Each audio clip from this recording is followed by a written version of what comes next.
May 7th, 2012. Machine Gun Kelly makes a tweet. That tweet reads, okay, so I just saw a picture of Eminem's daughter, and I have to say, she's hot as f***, in the most respectful way possible because Eminem is king. The problem with this tweet at that point, in 2012, is that Eminem's daughter would have been 16 years old at the time. And then nothing happened from this tweet. For about 5 years, nothing happened. There were no repercussions. There were these little whispers and interviews that MGK does that allude to the idea that perhaps Eminem was unhappy with that tweet. And perhaps Eminem was trying to blackball him from the industry because of that tweet. What did you say about his daughter that got him so mad? Yes. What did you say? You know what I said. That she's hot. You have to admit you was out of line for that. These are just internet rumors. These are celebrity gossip. It's not until 2018 that it gets confirmed. These two do not like each other. In 2018, Machine Gun Kelly drops a song called Rap Devil. Now, this is very interesting because it's a play on words. If you guys know anything about Eminem's discography, one of his most famous, well-known songs, it's called Rap God. So for Machine Gun Kelly to drop Rap Devil, it's clearly a hit on Eminem. Once you read the lyrics, it gets even crazier. And these two start dropping diss tracks against each other. And we're not here to talk about MGK and Eminem. It's just that as they're releasing these diss tracks, there is one name that keeps popping up in all their songs. Diddy. Sean Diddy Combs.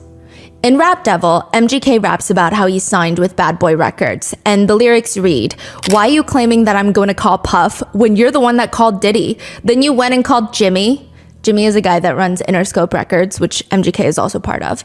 "They conferenced me in the morning, and they told me that you was mad about a tweet. You wanted me to say sorry? I swear to God, I didn't even believe him. Please say it's not so. The big bad bully of the rap game can't take a fucking joke." He's basically saying, hello world, Eminem was so mad for the past 6 years, so mad about this tweet from 6 years ago that he called both my record label bosses, Diddy, who owns Bad Boy Records, and Jimmy, who owns Interscope Records, to bitch about it. But that's crazy because he's the big bad wolf that can do anything, right? So he can do anything but take a joke? To which Eminem releases a diss track titled Kill Shot, where he makes many disses towards MGK, but again, we're not here to discuss that. We're here for Diddy. He makes a reference for Diddy in that song as well. The lyrics read, "But Kels, the day you put out a hit is the day Diddy admits that he put the hit out that got Pac killed." Eminem, in his song, whether he is serious or it's just creative liberty, he has just now accused Diddy of murder. But at the end of the song, Eminem says, "And I'm just playing, Diddy. You know I love you." Diddy never made a public statement about Eminem's lyrics, but sources that were close to Diddy said he was furious. He was pissed off. So what the hell does this all mean? If he's not joking, that means Eminem truly just accused Diddy of killing one of the biggest names in the rap world, Tupac? But that was in 2018. Nobody was focusing on Diddy. Nobody was focusing on these lyrics. They were so caught up in the diss tracks between MGK and Eminem, and the fact that Kill Shot was one of the most viewed videos within 24 hours of releasing. Some people picked up on it. They thought it was clever, but again, it doesn't make mainstream news like that. Until 2024. This year, Eminem releases yet another song called Fuel, and this time it's in your face. The lyrics read, "I'm like an RAPER, got so many essays." Wait, he didn't just spell the word rapper and leave out a P, did he? What? Rest in peace, Biggie. And Pac, both of y'all should be living. But I ain't trying to beef with him, cause he might put a hit out on me like Keefy D get him. Whoa, when was this? A few months ago. Now, in a 3.5-minute song where Eminem is rapping at an unhumanly fast speed, it might be hard to realize, especially if you don't know many of the people that he's referencing. I mean, the RAPER, that one is very obvious. He's calling P. Diddy a raper. But the next part, he's talking about two rappers that were murdered, Notorious B.I.G. and Tupac. They were both related to Diddy. One he saw as his main competitor, and the other one he saw as this money-making machine for his label. And within 6 months of each other, both of them were murdered. There are new allegations surfacing that Diddy might be responsible for both, which a lot of people find it very easy to believe considering that Diddy has a past of people dying around him. This is part 3 of the Diddy case, where we cover the 13 deaths closely linked to Diddy and all the supposed evidence there might be linking him to those murders. We would like to thank today's sponsors who have made it possible for Rotten Mango to support the Arizona Anti-Trafficking Network. They work constantly to bring solutions to the illegal and human trafficking network in the States. This episode's partnerships have also made it possible to support Rotten Mango's growing team. We would also like to thank you guys for your continued support. As always, full show notes are available at rottenmangopodcast.com. Now, a big disclaimer on this case, it is currently ongoing and developing as we speak. There have been no court verdicts yet, so unfortunately, I must legally state that these are all the current allegations and accusations. People are innocent until proven guilty. Some statements have been shortened for time, and furthermore, all reporting for this episode is taken from the information that is already available online. Please form your own opinions and do your own research. I am not here to convince you of anyone's guilt or innocence. Some potentially triggering themes involve heavy use of illicit substances, including date, R-word drugs, DV, workplace and gang violence, essays, trafficking. This case is going to be very heavy. So in part 1, we did a deep dive on Diddy and Cassie's lawsuit, as well as the allegations of the freak-offs and the supposed Illuminati connection. In part 2, we did Diddy's yacht parties and the mysterious death of his ex-girlfriend and the mother of his children, Kim Porter, and the so-called memoir that was released on Amazon. This part, we will be talking about the 13 people that are mysteriously linked to Diddy that have died, including hip-hop legends Tupac and Biggie. In part 4, we're gonna go over current ongoing allegations, new lawsuits, and all the celebrities that have been listed on the so-called Diddy's list. So another quick disclaimer, I did not grow up in the Tupac Biggie era. I've listened to their songs before, and I know that these are two of the most influential artists to this day, and the significance that they played in the music industry, even posthumously. I mean, I know that much, but in terms of their upbringing, their beliefs in the world, I can only tell you from researching in hindsight. I did speak with people who have a deeper appreciation for the two artists, and I tried to include as much possible, but given the runtime of these pods and the fact that most of the conversation is still going to be centered around Diddy and the potential connection in their deaths, this is not going to cover their artistry, the way that they create music, their beliefs, and the impact that they had on the greater world. I think that would take 3 more episodes. I also know that there's people that are still pro Tupac or pro Biggie and not the other. I tried to get a comprehensive overview on both, but I don't have a preference for either, nor am I trying to convince you to like one more over the other, truly. So with that being said, let's get into it. Do you know one of Diddy's biggest songs? No. It's called I'll Be Missing You. When it was released, it hit #1 on the Billboard's Hot 100 charts for 22 consecutive weeks, which is kind of insane. The lyrics read, "Every day I wake up, I hope I'm dreaming. I can't believe this shit. I mean, I saw your son, he looks just like you. You will always be the greatest. You'll always be the greatest. I miss you big." The chorus of the song goes, "Every step I take, every move I make, every single day, every time I pray, I'll be missing you. Thinking of the day when you went away, what a life to take, what a bond to break, I'll be missing you." This song is probably the song that many people think of when they want to really resonate with lyrics of losing someone. It's often played at funerals. It's about missing someone that's gone too soon. The whole thing was technically taken, actually, this whole song, from Sting's Every Breath You Take. He took a sample of that song and he just rewrote the lyrics without receiving the proper permission. Sting actually gets 100% of the royalties for that song to this day, but that is besides the point. It was probably one of the most pivotal songs during that time, and it was a tribute to his fallen friend, Notorious B.I.G. It actually won him a Grammy. But the wild thing is, in 2024, if we live in a world where some of the conspiracies turn out to be true, that means Diddy would have written this song as a tribute to the man that he may have helped kill and sang it alongside the wife of the man that was murdered. This is the Diddy connection to Tupac and Biggie and their murders that everybody suspects Diddy was involved in. This particular elevator ride is taking a lot longer than normal. This is way back in the day. Typically to go up 8 floors, it would take about 48 seconds, but this is feeling like a lifetime. When Tupac gets up to the 8th floor, he can't even feel anything. His whole body is numb. He says, "When I got upstairs, I looked around and it scared the shit out of me." he sees standing there Biggie, Notorious B.I.G., famous rapper, alongside 40 other guys, including Sean Diddy Combs. They were all there working on a new album titled, interestingly enough, Conspiracy. Then one of the guys there bursts out crying, "Oh my God, Pac, you have to sit down, you have to sit down." Tupac said, "I was feeling weird, like why do they want me to sit down?" It's like nobody wanted to approach him. He says, "I noticed that nobody would look at me. Diddy was standing back too, and I knew Diddy. He knew how much stuff I had done for his artist Biggie before he came out." Whatever was said, or rather not said in that room, would solidify everything. Because in that cramped room, Tupac is practically alone, having been shot 5 times. Twice in the head, twice in the groin, once in the hand. And he has a feeling that one or a few people in that room have something to do with it. He was shot in the lobby of a studio. He hides in the elevator, takes the elevator up to the 8th floor, and there's Biggie, Diddy, and all these other artists on the east side.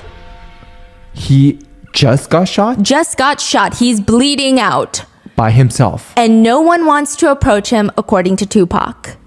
And it was in that moment that he felt someone in that room had something to do with this shooting, Diddy and Biggie. And perhaps he was right, perhaps he wasn't right, but within 2 years, Tupac would be dead. Do you know who shot you? No, I don't know who shot me. So does that mean that you also have no idea why they shot you? No, I have no idea why they shot me.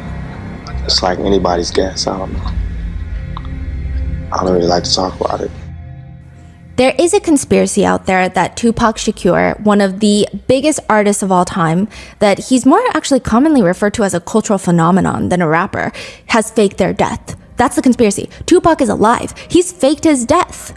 He's out there. He's just watching all of us. What? This is the conspiracy that he's still alive. So if you know anything about Tupac, a lot of people might have wanted him dead. The vice president at the time, Don Quayle, who served under George W. Bush, he would state about some of Tupac's music, "There is absolutely no reason for a record like this to be published. No reason at all." Time Warner's a subsidiary, Interscope Records, withdraw this record. It has no place in our society. Why? I mean, some would say because Tupac would release songs that served as social commentary. He was trying to enact change. One song is titled White Man's World. Notable lyrics read, "One thing they ever did wrong was being born black in this white man's world. Being born with less, I must confess, only adds to the stress. Proud to be black, but why we act like we don't love ourselves. Don't look around, check yourself. Know what it means to be black, whether a man or girl. We're still struggling in this white man's world. We must fight for the countless political prisoners who are locked up falsely by the white man." He names prominent activists who fought for black rights. The government did not like this song. For a long time, Tupac was actually on the FBI watch list. What? Now, it's really hard to summarize who Tupac was, and obviously nobody is defined by their career, but Tupac is different. He had a lot of intense views, and I say intense to highlight that it was intense for him. It was not smooth sailing for him to say these things, because they might be considered normal right now. But the things that he was saying like 20 years ago, back then, he's making people uncomfortable. He's making the FBI uncomfortable. So all that's to say, he's very ahead of his time. He's saying things like, "I would have to change the world," or "I have to be changed by the world." In an interview, he once said, "This world is such a world," and when I say world, I mean it. I don't mean it in an ideal sense. I mean it every day and every little thing you do. It's such a gimme, gimme, gimme, everybody back up. You get taught that from school. Every business, you want to be successful? Gimme, gimme, gimme, push, push, step, step, crush, crush. That's all it is. Nobody ever stops. There's too much money here. I mean, nobody should be hitting the lotto for $36 million, and then we got people starving on the streets. That is not idealistic. That's just real. I mean, that is stupid. There is no way. There's no way that these people should own planes when there's people that don't have houses.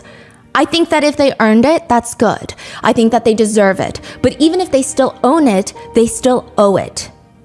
He's known for being very, very vocal about the state of the world and what it means to be black and successful, but still feel indebted to the communities that you started from.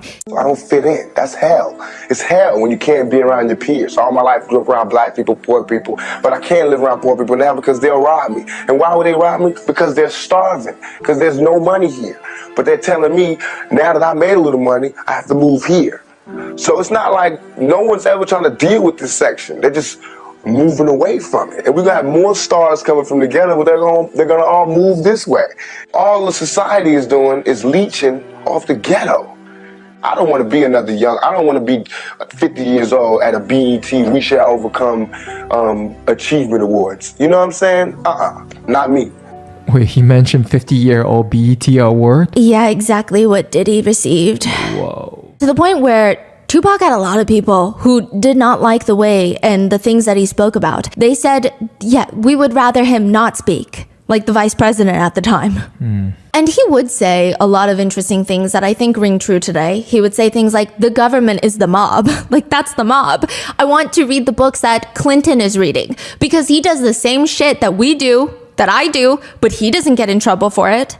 He says, I think this country still runs on gangs. Republicans, Democrats, the police department, the FBI, the CIA, those are gangs. Even the correctional officers, which, side note, Tupac, he comes from like a line of activists. His mother was a prominent activist. She was part of the Panther 21, part of the larger Black Panther Party. Tupac was speaking at Black Panther Party rallies since he was 17. He's also had quite a notable personal life as well. I think a lot of younger people might know this part of him more than the activist part of him, which is sad, but you get it. He's been romantically linked with Jada Pinkett Smith. I believe they've known each other since high school days. I don't know if they dated per se, but they were really close. Jada Pinkett Smith liked to call them soulmates, and it was a whole thing. Wow. By the time that they were ready to date, allegedly, she was already dating Will Smith. He wrote about it in a book, talking about how he would never live up to Tupac. Because he's Tupac and he's just the Fresh Prince of Bel-Air. Tupac was also linked to have dated Madonna briefly. The two of them kept it a secret.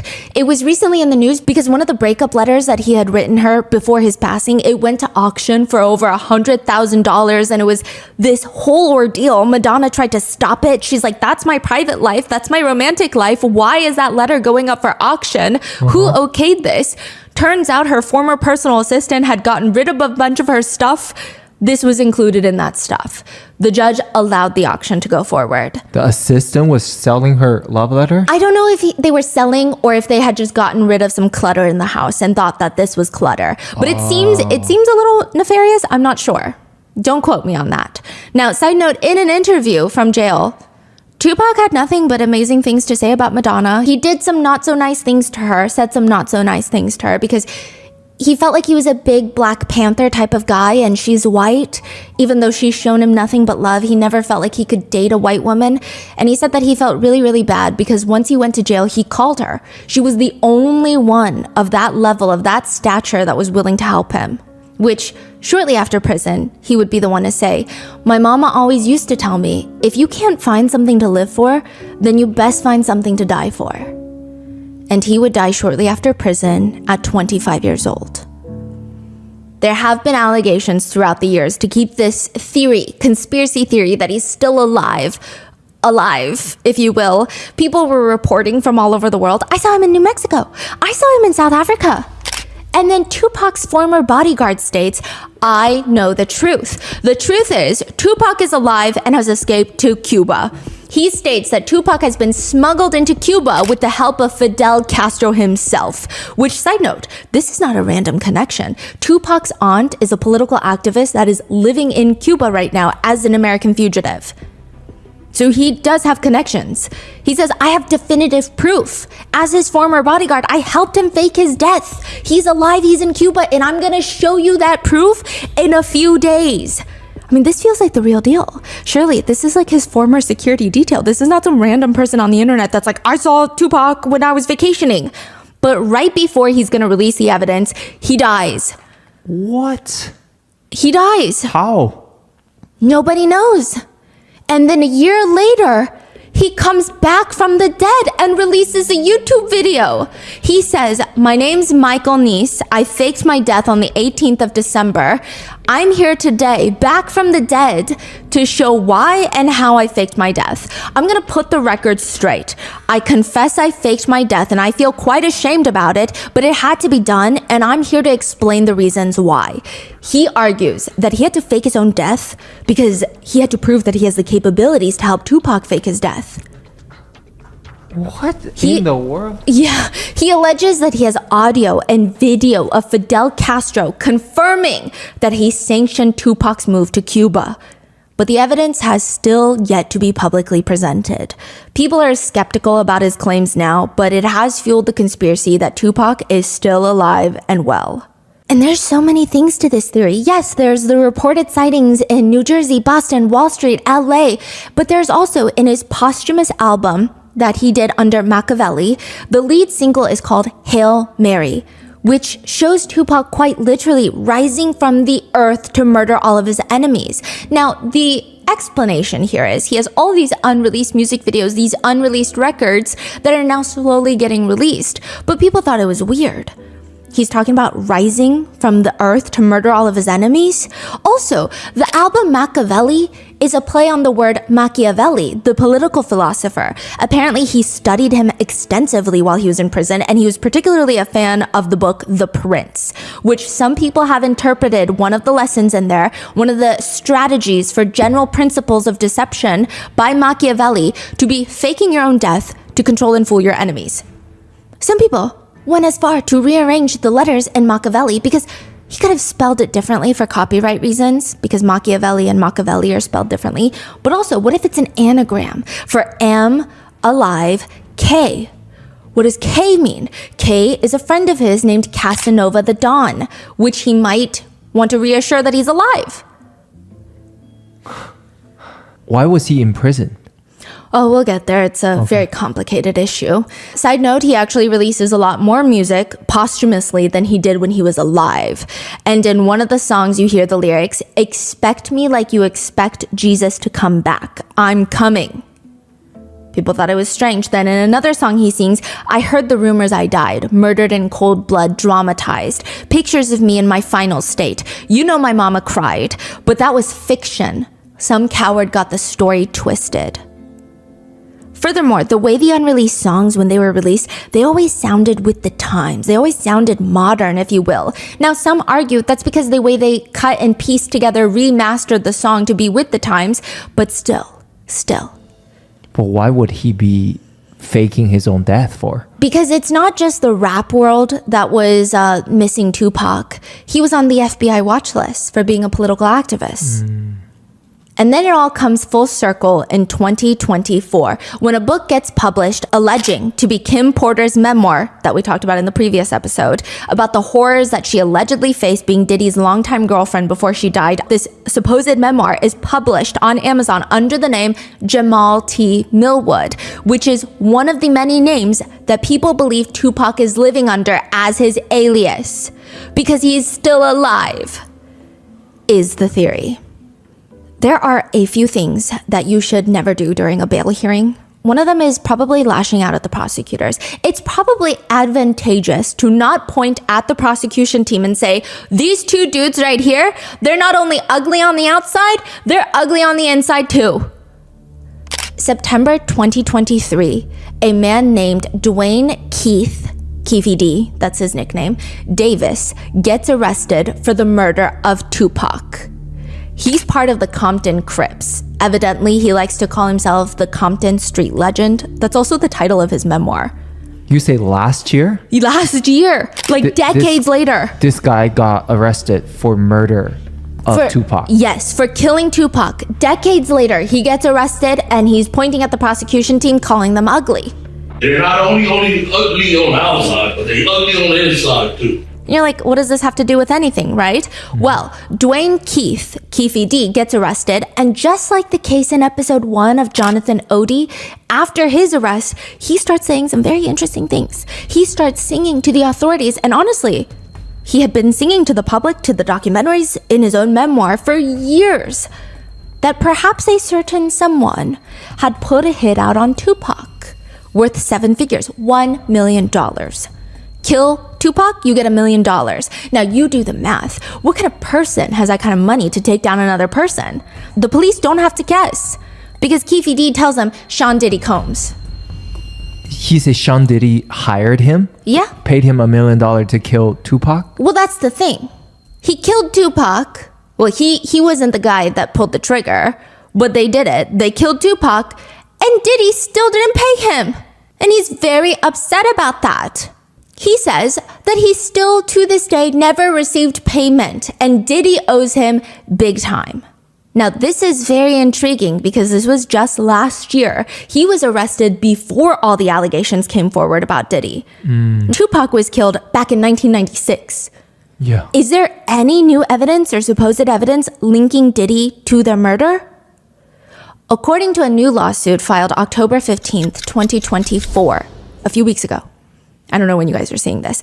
Ashley Parham, she's going public with her name, and Ashley said that she was sitting at a bar when this guy next to her named Shane calls Diddy on FaceTime. He FaceTimes Diddy. She said this was back in 2018.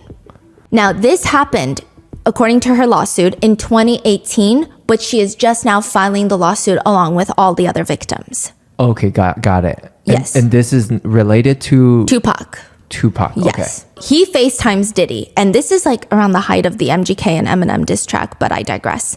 The court docs are publicly available online. I'm telling you what she alleges in her document, but again, do your own research before you form an opinion. Everyone is innocent till proven guilty in the court of law. People have unfortunately lied before on court documents. I'm not saying that she's lying, but I'm also saying don't take it from me. Like, we have to see how it plays out in the court of law, legally speaking. The document alleges Ashley is sitting at the bar with Shane. Shane is trying to brag. He's trying to get those brownie points for FaceTiming Diddy, the Sean Combs. It's kind of icky, you know, the way he's allegedly trying to impress people by having a famous friend. Let's just say Ashley is not impressed. The initial ick of like, ugh, you're doing this right now? Calling your famous friend, but also it's Diddy. Ashley states out loud that she's not impressed, especially because she always believed Diddy had something to do with Tupac's murder. Because there were rumors back then. Right. And this Sean guy is just a random friend? Shane. I'm sorry. Yeah. Random guy. Yes. Okay. Now, Diddy's still on the FaceTime, mind you, and he makes a passing remark that Ashley's gonna pay for that comment. He hears her say, oh, I never really liked Diddy because I always thought Diddy was involved in Tupac's murder. And he's like, you're going to pay for that. Which, okay, I mean, how? The next month, Ashley gets a call from Shane, the guy from the bar. And he explains that he has cancer. Could you please come over because I'm having a hard time opening my medications. I'm in this weakened physical state. And yeah, she goes over because who's going to say no to that? She goes over, she opens his medications, helps him, and the two of them turn on a movie when out of nowhere, the main door to the apartment slams open, and allegedly, in comes Diddy, his bodyguard, and his chief of staff, the woman that has been compared to Ghislaine Maxwell in lawsuits and by netizens. The way Diddy walked in, as described in the lawsuit, was like ready to party. But it just feels maniacal. Because nobody's trying to party with him. He allegedly gets into Ashley's face and starts taunting her. Oh, you never thought you were actually going to see me, did you? In that manner is how it's described. But she still has to pay for what she said about Tupac during the FaceTime, doesn't she? Diddy allegedly grabs a knife, puts it up to Ashley's face, and threatens to give her a glass glow smile. Retaliation for her for what she said about Tupac. She states that the chief of staff allegedly tells Diddy not to because then they can't sell her. She threatens her, the chief of staff, the AKA second Ghislaine Maxwell, that they could easily just ship her off anywhere into the world and they would never see her again. Her family would never see her. Nobody would ever know. That's crazy. So this is a trap from the beginning? Yes. So the call from Shane is allegedly, according to the lawsuit, a trap. What? She's not dating this guy either. No. She's just being nice to help him. It seems like maybe they are forming like an acquaintanceship. Wow. She alleges that Diddy puts the knife down, takes off all her clothes, and starts squirting this oil liquid that he just takes out of his large fanny pack all over her. This is the very strange part, but allegedly Diddy and his chief of staff spend a bit of time trying to insert an IUD into Ashley, which, if you know, an IUD is like a copper metal T-shaped device that you stick into your cervix so that you don't get pregnant. Getting an IUD from a doctor is probably one of the most painful experiences that some people have ever had, to the point where there are conversations about why are there no anesthetics as an option for patients. I mean, it has to go into the uterus. Some parents have stated it's worse than childbirth. One person said, "My soul left my body. I saw a white flash of light." I'm not even being dramatic. It was the most painful thing ever. And these people are getting it done at medical facilities. And these people allegedly trying to stick an IUD into her have presumably no medical experience. Eventually, they stop. The chief of staff, along with another one of the entourage, they leave. But there's still two other of Diddy's entourage there. So it's Shane, Diddy, and two of Diddy's entourage. 4 guys there that she had never met other than Shane. She's naked, she's terrified, and allegedly Diddy grabs a TV remote from nearby and violently essays her with it. While he's doing that, he's allegedly scathingly telling her that her life is in his hands. He could do whatever he wants to her. He could take her so that she's never seen again. The lawsuit alleges that she was already in pain from the IUD assault when Diddy throws her over onto her stomach and allegedly instructs Shane. Again, these are all allegations you can find online. I wasn't there to tell you definitively if this is how it happened and if this happened. Everyone is innocent until proven guilty, but these are quite specific allegations. Now, Ashley states in the lawsuit that Diddy tells Shane to put a pillow over her head. He's sick of her hearing her crying. The next instruction is Diddy tells Shane to allegedly essay Ashley anally. She states it was gang essay. First Shane, then Diddy, then John Doe 2, and John Doe 1. She doesn't even know the names of these people that were gang essaying her. John Doe 1, before he even essays her, she said that he grabbed a bunch of baby oil, gets it all over her, and gets on top of her to use her like some sort of, quote, slip and slide.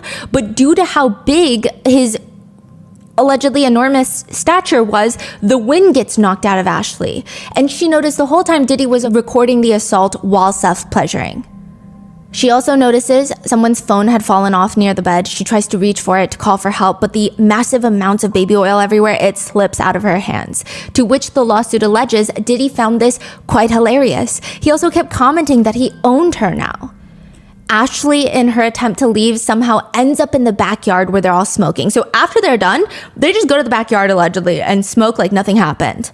Now, at this point, again, allegations, Diddy asks her in a very strange, probably even more terrifyingly friendly way, "Why haven't we partied together before? You're so much fun. I haven't had ass that tight in a while."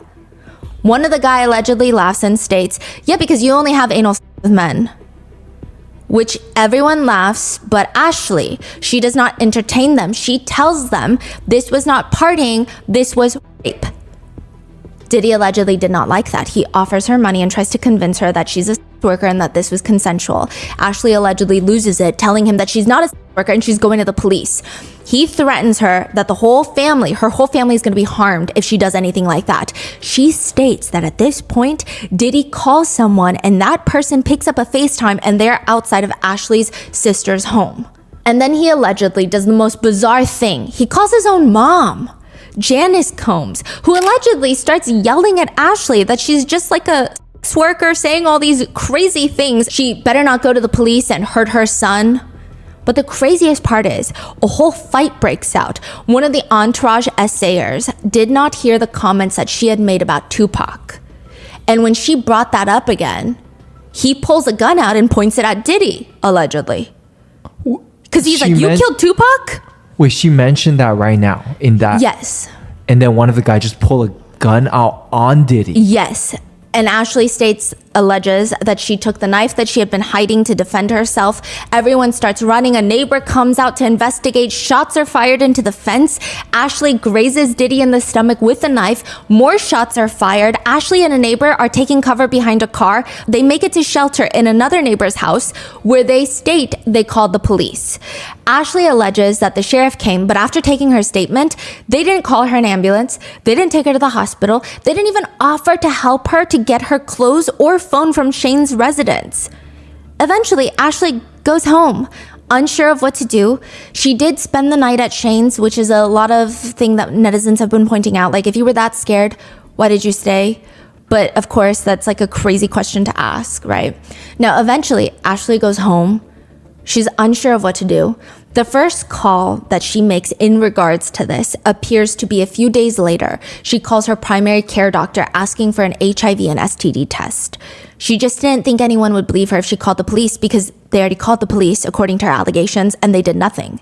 Side note, I do see some netizens calling this story so intense that it almost feels over the top, right? But other netizens have been pointing to Lil Rod, which we covered his lawsuit in the last episode. He was a producer that worked with Sean Diddy Combs for his 2023 album, the Love album. And he talks about how he has a head of security that can make things go away because he has lots of connections to law enforcement.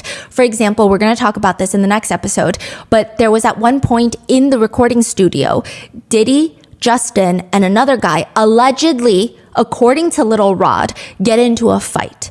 Diddy, Justin, and the other guy go to the restroom. Justin Combs, his son. Oh. Yeah, Diddy's son. They go into a restroom, shots get fired, and the guy ends up shot in the stomach. Now, this actually did happen, but Diddy and Justin allegedly told everyone, hey, just tell everyone we were on the other side of the studio and we weren't there. We don't know who shot him. And they never got investigated for it. And Lil Rod is alleging that it's because his head of security has a lot of law enforcement connections. A lot. Who knows? I'm not saying those two things are related. I'm just saying these are what netizens are bringing up when people are saying, I don't know, this lawsuit sounds really over the top, right? And it's also so oddly specific that a lot of netizens are like, I mean, how do you make up such oddly specific things? Yeah. You know? But again, I don't know. I wasn't there. She states in the lawsuit she didn't call the police again because she already told the police, and now what? She just wants to get tested. And the crazy thing is she's just terrified. Her family is in danger. So days after the assault, she sees Shane, the guy that called her over, set her up, the guy from the bar, driving around in a new car. She believes that he got paid for that. Wow. Is her identity out with the lawsuit? She stated that she didn't want to hide her identity, which a lot of victims are hiding their identity, and I think it's totally understandable, right? But I think she just really wants people to see that she's, you know, definitely a lot of netizens are saying it adds more water to her claims. More credibility, yes. It's not until a few weeks later that Ashley presumably feels brave enough to go somewhere about it. She goes and does an essay kit at the hospital, ultrasound, x-rays. She lost a substantial amount of weight in the past few weeks because of the trauma. The police are contacted once more at the hospital, but this time she doesn't name Diddy because she's scared. That's the part that makes her sound crazy. Like, oh, sure, yeah, an A-list billionaire did that to you? Sure. She names Shane. She says there's two other guys. She doesn't know their names. And she thinks in the lawsuit it's stated, she believes that the footage is likely somewhere on body cam footage for both police incidents. The day that it allegedly occurred and the day at the hospital. Even the day of the incident, it must be somewhere, right? Now, the next month, May 2018, Ashley says that she seeks assistance from therapists. She tries to have her therapy appointments covered by victim compensation funds, but then she's told that there's no law enforcement agency with an active investigation into her report, meaning she can't get free therapy because there's no active investigation. She's not a victim. So she's like, wait, what? This is confusing. The lawsuit states, quote, Ashley asked police for a copy of her report from the Walnut Creek Police Department on July 19th, 2018. Plaintiff, Ashley, was provided a letter from the police department stating that it was, quote, unable to furnish this information as it is confidential and not subject to public release. But she's not public. She's the victim in this case. But they allegedly refuse her a copy of her own police report where she's the victim. You can do that? I thought FOIA, even for publics, we can. There's a few legal barriers. So they're saying that this is strictly confidential. So I would imagine that they're telling her, hey, you got to get signed off by all the parties involved to get this receipt, which has happened before in cases. The Contra Costa County Sheriff did make a statement that reads, a report was taken March 23rd, 2018. We take these cases seriously and detectives thoroughly investigated the accusations. It was later determined that the claims were unfounded. So they're just saying yeah, we did take reports, but they're not real. The claims were unfounded. Wow. Now, just to reiterate, a civil lawsuit does not mean that this is the truth and that Diddy will be found guilty in the court system. Some netizens state, bullshit, more gold diggers with these lawsuits. But most netizens, from what I could see, believe Ashley. They state all of that just because she said Diddy had something to do with Tupac's death. Now, that is absolute confirmation to me that yes, he is indeed guilty of Tupac's death. Another comments, this just doesn't stop getting worse. To which someone responds, oh, I'm just going to imagine they're going to get a lot more worse. Which it does appear to be that way because now with Tupac being brought up in association with Diddy, all of Diddy's past is seeing the light of day. And it's a lot. 33 years ago, Puff Daddy, at the time, aka Diddy, was going to host a fundraiser for AIDS at the New York City College, where you would just pay $20 to watch celebrities play basketball. Boys to Men, Run DMC, Jodeci, Heavy D, Big Daddy Kane. It was rumored that Mike Tyson was going to be there. This is a huge event. Nearly 5,000 people show up to the gym. The problem being, the maximum capacity in that gym is half of that. Less than half of that, and nobody knew how to turn away the crowd. Around 6 p.m., the crowd manages to break through the exterior doors, but there's another set of doors that you have to get through to get into the gymnasium. They break through the first exterior doors, and the crowd surges so much that they bend a lamppost near that door. And they just want to get in. They've been waiting here all day. What do you mean? Some of us have tickets. Some of us were told that you're still selling half the tickets at the door. Why have we been standstill in the same spot in the line for all day? 5 hours. They break through the exterior doors and they start running down the stairs. They just need to reach one more set of doors to get into the gymnasium. Once they get down, those doors are locked. So you have a bunch of people squishing into this downward stairwell, trying to push up against these doors that are locked. These are the doors that lead into the gymnasium. And there's people behind the stairwell trying to push into the stairwell because they don't know that the door is locked. Not only that, even if someone realizes what's going on and they walk over to the doors and they unlock the doors, you're not going to have people coming in because the doors have to be pushed into the group of people piled. It opens into the stairwell. It does not open into the gymnasium. It opens into the stairwell. But there's no room in the stairwell right now. Nobody at the top knows that. They're all pushing into each other. One person said, everyone was so close together, you felt you could not breathe because of the weight of people pressing on your back. Everyone's screaming at each other, get back, get back. People are not taking it seriously. And even the ones that are, they can't move back because people are pushing into them.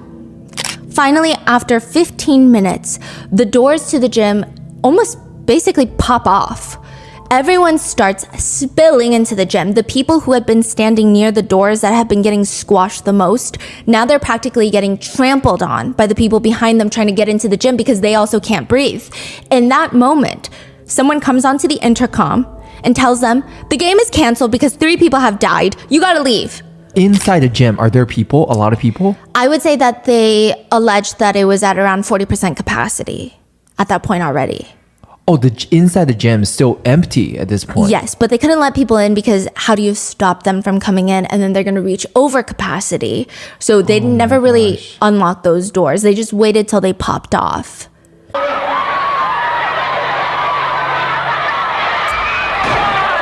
Which then they come on the intercom and say, hey guys, 3 people died, y'all need to go home, which ensues another round of pure panic because what do you mean 3 people died? How did they die? Some people know about this stairwell, some people don't. One person said people started running, people are pushing each other down, people on the bottom were getting trampled, people jumped off the bleachers and were crushing each other. People are trying to leave through the same door that people had just been crushed in minutes ago, trying to go up the stairs now to leave. You could actually hear when somebody died. because you would hear and then you wouldn't hear anymore. When the medics finally arrive, they said it was a state of chaos. One medic says, we had to break through the crowd when we reached downstairs. It's like an avalanche of people just trampling on top of each other. It was like a plane crash without a plane. I had a guy with a broken neck and I had to haul him over to the wall to avoid both of us being trampled on. One person at the event said, at one point there was a rush inside, and that's when you just saw bodies dropping. People were getting trampled. We were just chest to chest for hours. We could move a few steps an hour, that's it. Another woman at the event stated that before she left for the concert, she had put a tangerine in her pocket of her leather jacket. She had plans to eat it before, but she never got that chance. She said, when we finally got out of there, I reached into my pocket and there was nothing left but the skin of the tangerine. It stained my lovely jacket, and I kept that jacket as a reminder for years. 9 people died, and 29 people were injured that night. The 9 people that passed, according to the chief medical examiner at the time, the victims were 15 to 28 years old and had died from being asphyxiated. They were, quote, squeezed from the front to the back. There was no criminal trial, but Diddy was later asked to explain himself. And he states he knew something was wrong when, quote, as it started getting dark, we had to shut the doors because the line got so disorganized out in the front. He states that eventually the police came in through the back door and he was telling them, look, there's way too many people out there, we need help. But according to Diddy, the police just leave. They don't come back until an hour later, which is already too late. Everybody's piled in the stairwell trying to get in. He says it was just an impossible situation. There was no way for them to be allowed in. There was already 40% capacity inside the gym. And yeah, you could let in a few more people, but it was chaos. He claims anybody who got caught outside with tickets, we were going to refund their money. We just didn't want to take the chances by opening the doors back up. But people start pushing from the outside and the doors just popped, snapped off the hinges, and people just start pouring in. They tore the doors right off the hinges. People started jumping down the staircase. People started piling up on top of each other, and glass started breaking and the doors, and people were getting scared and running, just pushing, and it was pressure. Then all of a sudden, I'm on the other side of the door, pulling people through into the gym so that we could open some of the other doors. But even as we started pulling people in, more people were pushing through. We started screaming, get back, to back up. And like a few minutes later, we saw people passing out because the heat. We started seeing some scary shit. People's eyes were going back in their heads, and I'm thinking people could die out here.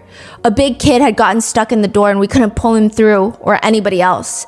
The cops were being called, but nobody was coming, and I could just feel it. I was thinking some of these people were dying or dead. People had started regurgitating. Nobody was trying to mouth-to-mouth resuscitation, so I started, and other people started. One guy that I knew, we were trying to revive him for like 45 minutes. He was throwing up in my mouth, but I didn't care. We were like, yo, man, you gotta live. We were pumping his chest and breathing into him, and I'm seeing my girlfriend bugging out because her best friend's there not breathing, and I'm trying to give her mouth to mouth, and I started to feel this feeling in the breath I'm getting back, that people were dead. I could feel the death going into me. What? So he's the organizer, yes, of this event. And he hired a bunch of associates who had no expertise. So there's a lot of people at fault. Diddy was definitely one of them, according to a judge, but the college was one of them for not having adequate safety measures. The police were also blamed for not having enough police detail at an event like this. But Diddy was also blamed for the fact that he wanted the biggest event in town, is what a lot of people believe. The ego got the better of him. He hired a bunch of people who have never, ever organized an event of this size, of this caliber, with all these names. Like, imagine you're like, I'm gonna go see all the top A-list celebrities at a celebrity basketball game for $20 at my local college. Think about that. Yeah. He says, later I went home and I just kept saying to myself that it was all a bad dream, that I was gonna wake up, but I never woke up. I never woke up. And the next day we contacted the police and the mayor's office, but people just looked at the flyer and saw my name and Heavy D's name and started blaming everybody. People saying whoever threw the event must have f***ed up. Press started drawing conclusions before the actual investigation, which a few witnesses state, really now, Diddy? Because they don't recall any of that.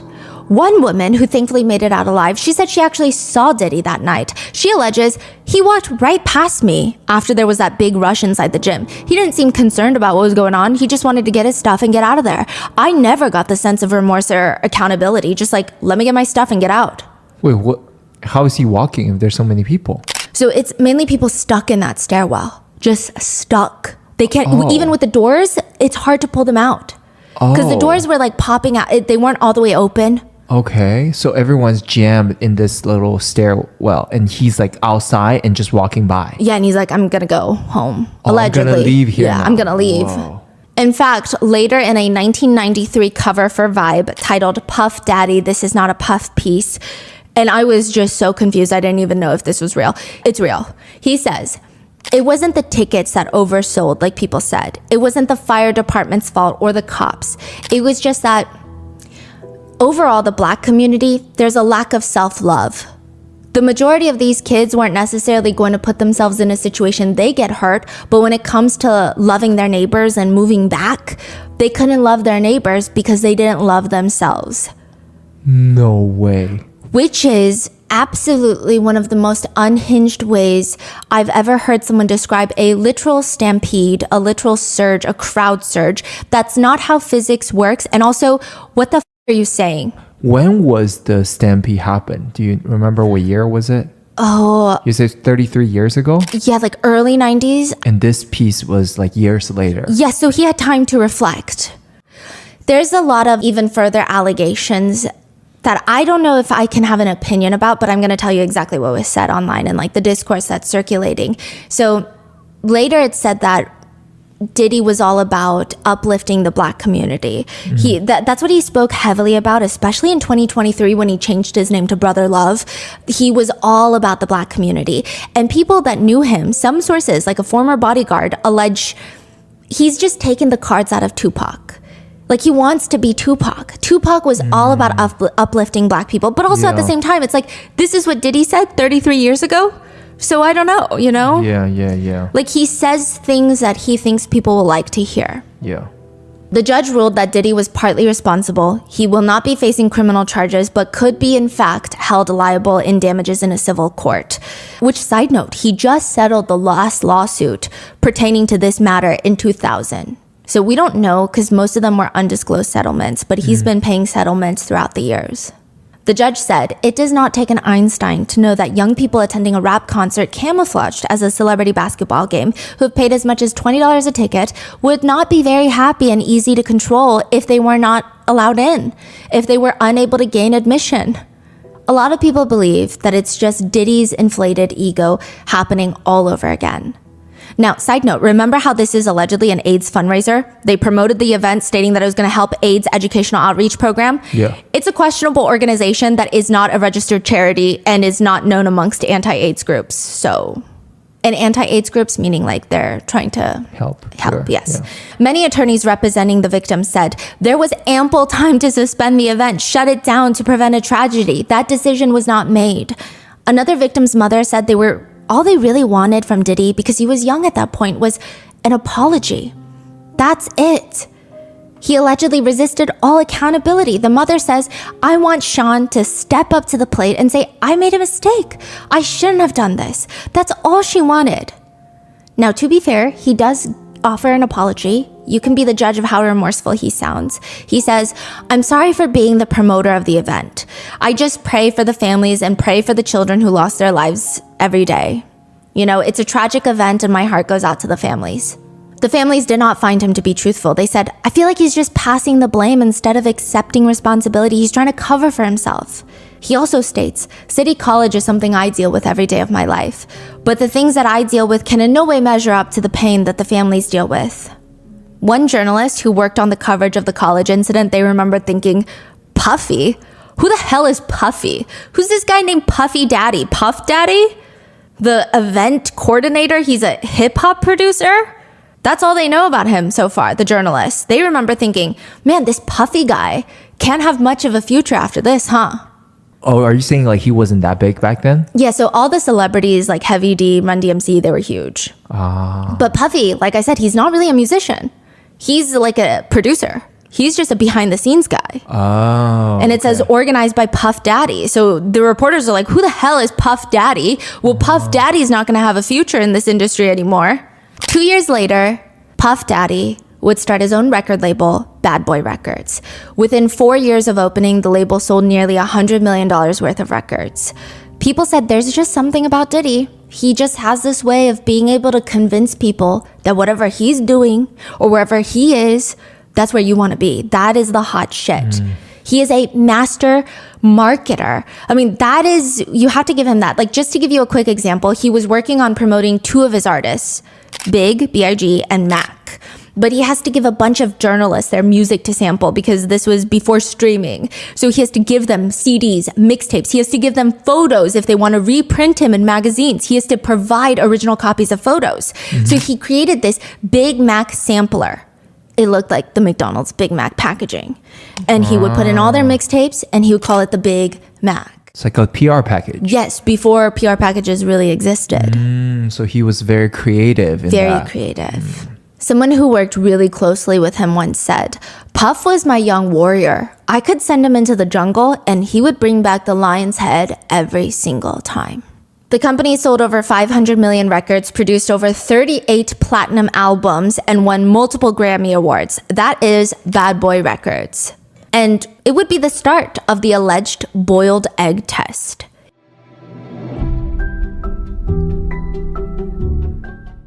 Some of my favorite wholesome videos to watch online are the ones where people who speak multiple languages but don't look like it will randomly break out into full sentences, surprising everyone around them.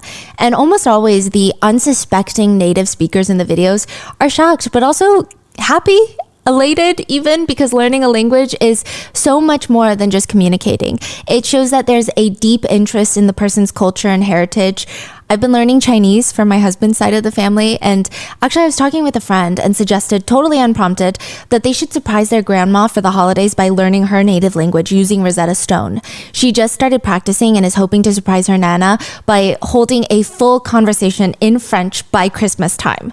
With Rosetta Stone, this is a fun little holiday gift that you can give as well. Whether you're surprising a loved one with your own abilities or gifting a membership, brushing up on a past language, or even starting from scratch, Rosetta Stone is the most trusted language learning program available on desktop or as an app. It truly immerses you in the language that you want to learn, but most importantly, Rosetta Stone encourages fast language learning through an intuitive process designed for long-term retention. The built-in True Accent feature gives you feedback on your pronunciation, which is basically a personal trainer for your accent. Because for 30 years, Rosetta Stone has been the most trusted language learning platform with millions of users worldwide. And don't worry, if French is not your thing, they have 25 different languages to choose from, such as Korean, Spanish, Japanese, Chinese, Arabic. Not that you have to choose though, because with Rosetta Stone's lifetime membership, you get access to all 25 language courses for the rest of your life.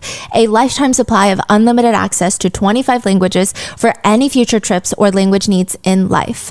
Don't put off learning that language. There's no better time than right now to get started. Rotten Mango listeners can get Rosetta Stone's lifetime membership for 50% off. Visit rosettastone.com/rotten. That's 50% off unlimited access to 25 language courses for the rest of your life. Redeem for 50% off at rosettastone.com/rotten today.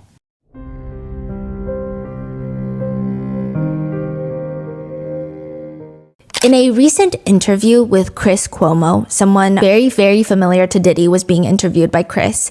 He would tell Chris Cuomo they used the boiled egg test. They used to take a raw boiled egg, had the guys pull their pants down at the studio, had them bend over, and then stick it up their bottoms. If the eggs break, that means they're not ready. They said they didn't put in enough work because this is Hollywood. What? That means they're still not loose enough in the back door. And that means they didn't put in enough work in Hollywood because the back door needs to be used. Yeah, this is a crazy allegation. Yeah. But you have to take the whole story with a grain of salt because first of all, the claims, like I said, are allegations. They're unverified. Additionally, it's being said by a man named Suge Knight, Diddy's longtime rival and competitor, the founder of Death Row Records in California. Well, he's one of the founders. Death Row Records at its prime was making over $100 million per year. Bad Boy Records, we don't know exact numbers, but they're doing $100 million in record sales for 4 years. Death Row Records, $100 million per year. Are they still around or no? No, Snoop Dogg just rebought it because he was signed with Death Row Records. He was one of the most notable artists. So he's trying to revive it, but it did eventually go bankrupt, I believe. They had some of the biggest talent signed onto their label at their prime. They had Dr. Dre, who was a co-founder, but also releasing and producing his own music, Snoop Dogg, MC Hammer, Outlawz, and eventually they would go on to sign Tupac while he's in prison. But we'll get there. Tupac was Suge's biggest talent. I mean, not just in terms of size, but in terms of potential. It is well known that Tupac was a poetic genius. He was literally into poetry. He took poetry classes. He would write poetry for Jada Pinkett Smith, and then she would retell it on Instagram. It was like a whole thing. Tupac is a different breed. He would rap about his beliefs. One of his most well-known songs, Change, the lyrics read, "I'm tired of being poor, and even worse, I'm black. My stomach hurts, so I'm looking for a purse to snatch. Cops give a damn about a pull the trigger, kill a, he's a hero. Give the crack to the kids, who the hell cares? One less hungry mouth on welfare. First ship them dope and let them deal to brothers. Give them guns, step back and watch them kill each other." He would say in an interview, if the church was taking half the money they were making and gave it back to the communities, we would be all right. If the church take half the buildings they use to praise God and gave it to the motherfuckers who need God, we would be all right. Have you seen some of the churches lately? There's ones that take up a whole block in New York. There's homeless people out here. Why do some of these buildings have gold ceilings? Why does God need gold ceilings to talk to me? Side note, Tupac clarifies he believes in God. He just doesn't agree with some of the organized religions where the heads of the communities hoard the wealth in this tax-free haven and don't give it back to the communities. He says, just because I don't have nothing to pass around, a bucket for people to put money in, doesn't mean that I'm not doing God's work. These underserved kids ain't God's children. I don't see no missionaries coming through here. He says while some reverends go to the middle class areas, get invited to dinners at the White House to pray over the president, just because he's not doing that doesn't mean he's not doing God's work. He states, I'm not saying that I'm going to rule the world or I'm going to change the world, but I guarantee you that I will spark the brain that will change the world. And that's our job. It's to spark somebody else watching us. Which, side note, Tupac was a very complicated person. I think some people, when they just hear, oh, he's an activist, he stands for these things, they want him to be this perfect person. But there are songs where he does rap and maybe in some people's opinion, yeah, to a degree, I would say, he does promote violence in some songs. And people don't understand how you can be dual faceted and come from this very complicated background. And Tupac himself was so self-aware. He says, quote, I'm missing some lessons. You can see the lessons that I'm missing when you talk to me. You can see where I haven't had a father when you talk to me. You can see where I spent a lot of my time in the streets when you talk to me. Because the words that I say aren't the words that come from a mother's mouth or a father's mouth. It's the words that come from a pimp's mouth or a sex worker's mouth or a hustler or a drug dealer. But to me, those were my role models. Which obviously, if you want, you can spin it as, look, this guy is looking up to pimps and drug dealers. But it's so much more of a deeper message. It's a message of like young people in these marginalized communities. That's the only education they get. For a lot of nuanced, complicated, deeply tied to historical reasons, the Black nuclear family unit was ripped apart. Not by Black people, many times intentionally by society to keep them down socioeconomically. But also, what other choice do these young kids have? It's not like the rich areas are just gonna open up their arms. Yes, come to our school. We'll teach you. Mm-hmm. He's not saying he looked up to pimps because that's what he wants to be. So it's like, there are a lot of complicated emotions in his music. Now, if Tupac represents the West Coast, the East Coast equivalent would be Christopher Wallace, aka Biggie Smalls, aka Notorious B.I.G. He was born the only child of a single Jamaican mom. He actually got his start freestyling in the streets of Brooklyn. But obviously, that's not making a ton of money, so he did deal drugs on the side. He did go to jail for 9 months on a weapons charge. And when he gets off, he's like, you know what? I don't like prison at all. That was not a good experience. I'm going to change my life. I'm going to make music. He actually gets discovered, if you will, by Diddy. This is when Diddy didn't have his own record label. He's working with Uptown Records, remember? Before the Bad Boy. Yes, this is where he meets Kim Porter. Yes, he's working at Uptown Records. All the other executives, they freaking hate him. And Biggie gets signed with Uptown Records. And eventually he leaves Uptown to go with Bad Boy Records with Diddy. Diddy would say about Biggie, I mean, he just had so much melody in his voice. It was like he was rapping, but it was so catchy. It was almost like he was singing, and he was such a clever poet. The way he put his words together, the way he saw things, he saw things so vivid. If you sat and listened to a Biggie Smalls record in the dark, you would see a whole movie in front of you. And the most amazing thing is, Biggie never wrote down his lyrics. He'd sit and compose them in his head. Wow. Even one of his very first singles, it said that he recorded the entire track in one take. To give you context, some professional artists can take 20, sometimes 100, sometimes more, depending on how they're perfecting or improving. But one take is still insane. One person that they stated always does one takes is Bruno Mars. Like, one take is kind of crazy. With Lil' Kim, it has been stated that he was very violent towards her in the relationship. Very violent. Little Kim? Yes. And potentially Faith Evans. And potentially any woman that he dated, right? Tupac did serve 9 months in prison for first-degree abuse. He was charged with, which is the more serious charge, but he was acquitted of the more serious charges and just found guilty of abuse, which is not me trying to downplay it.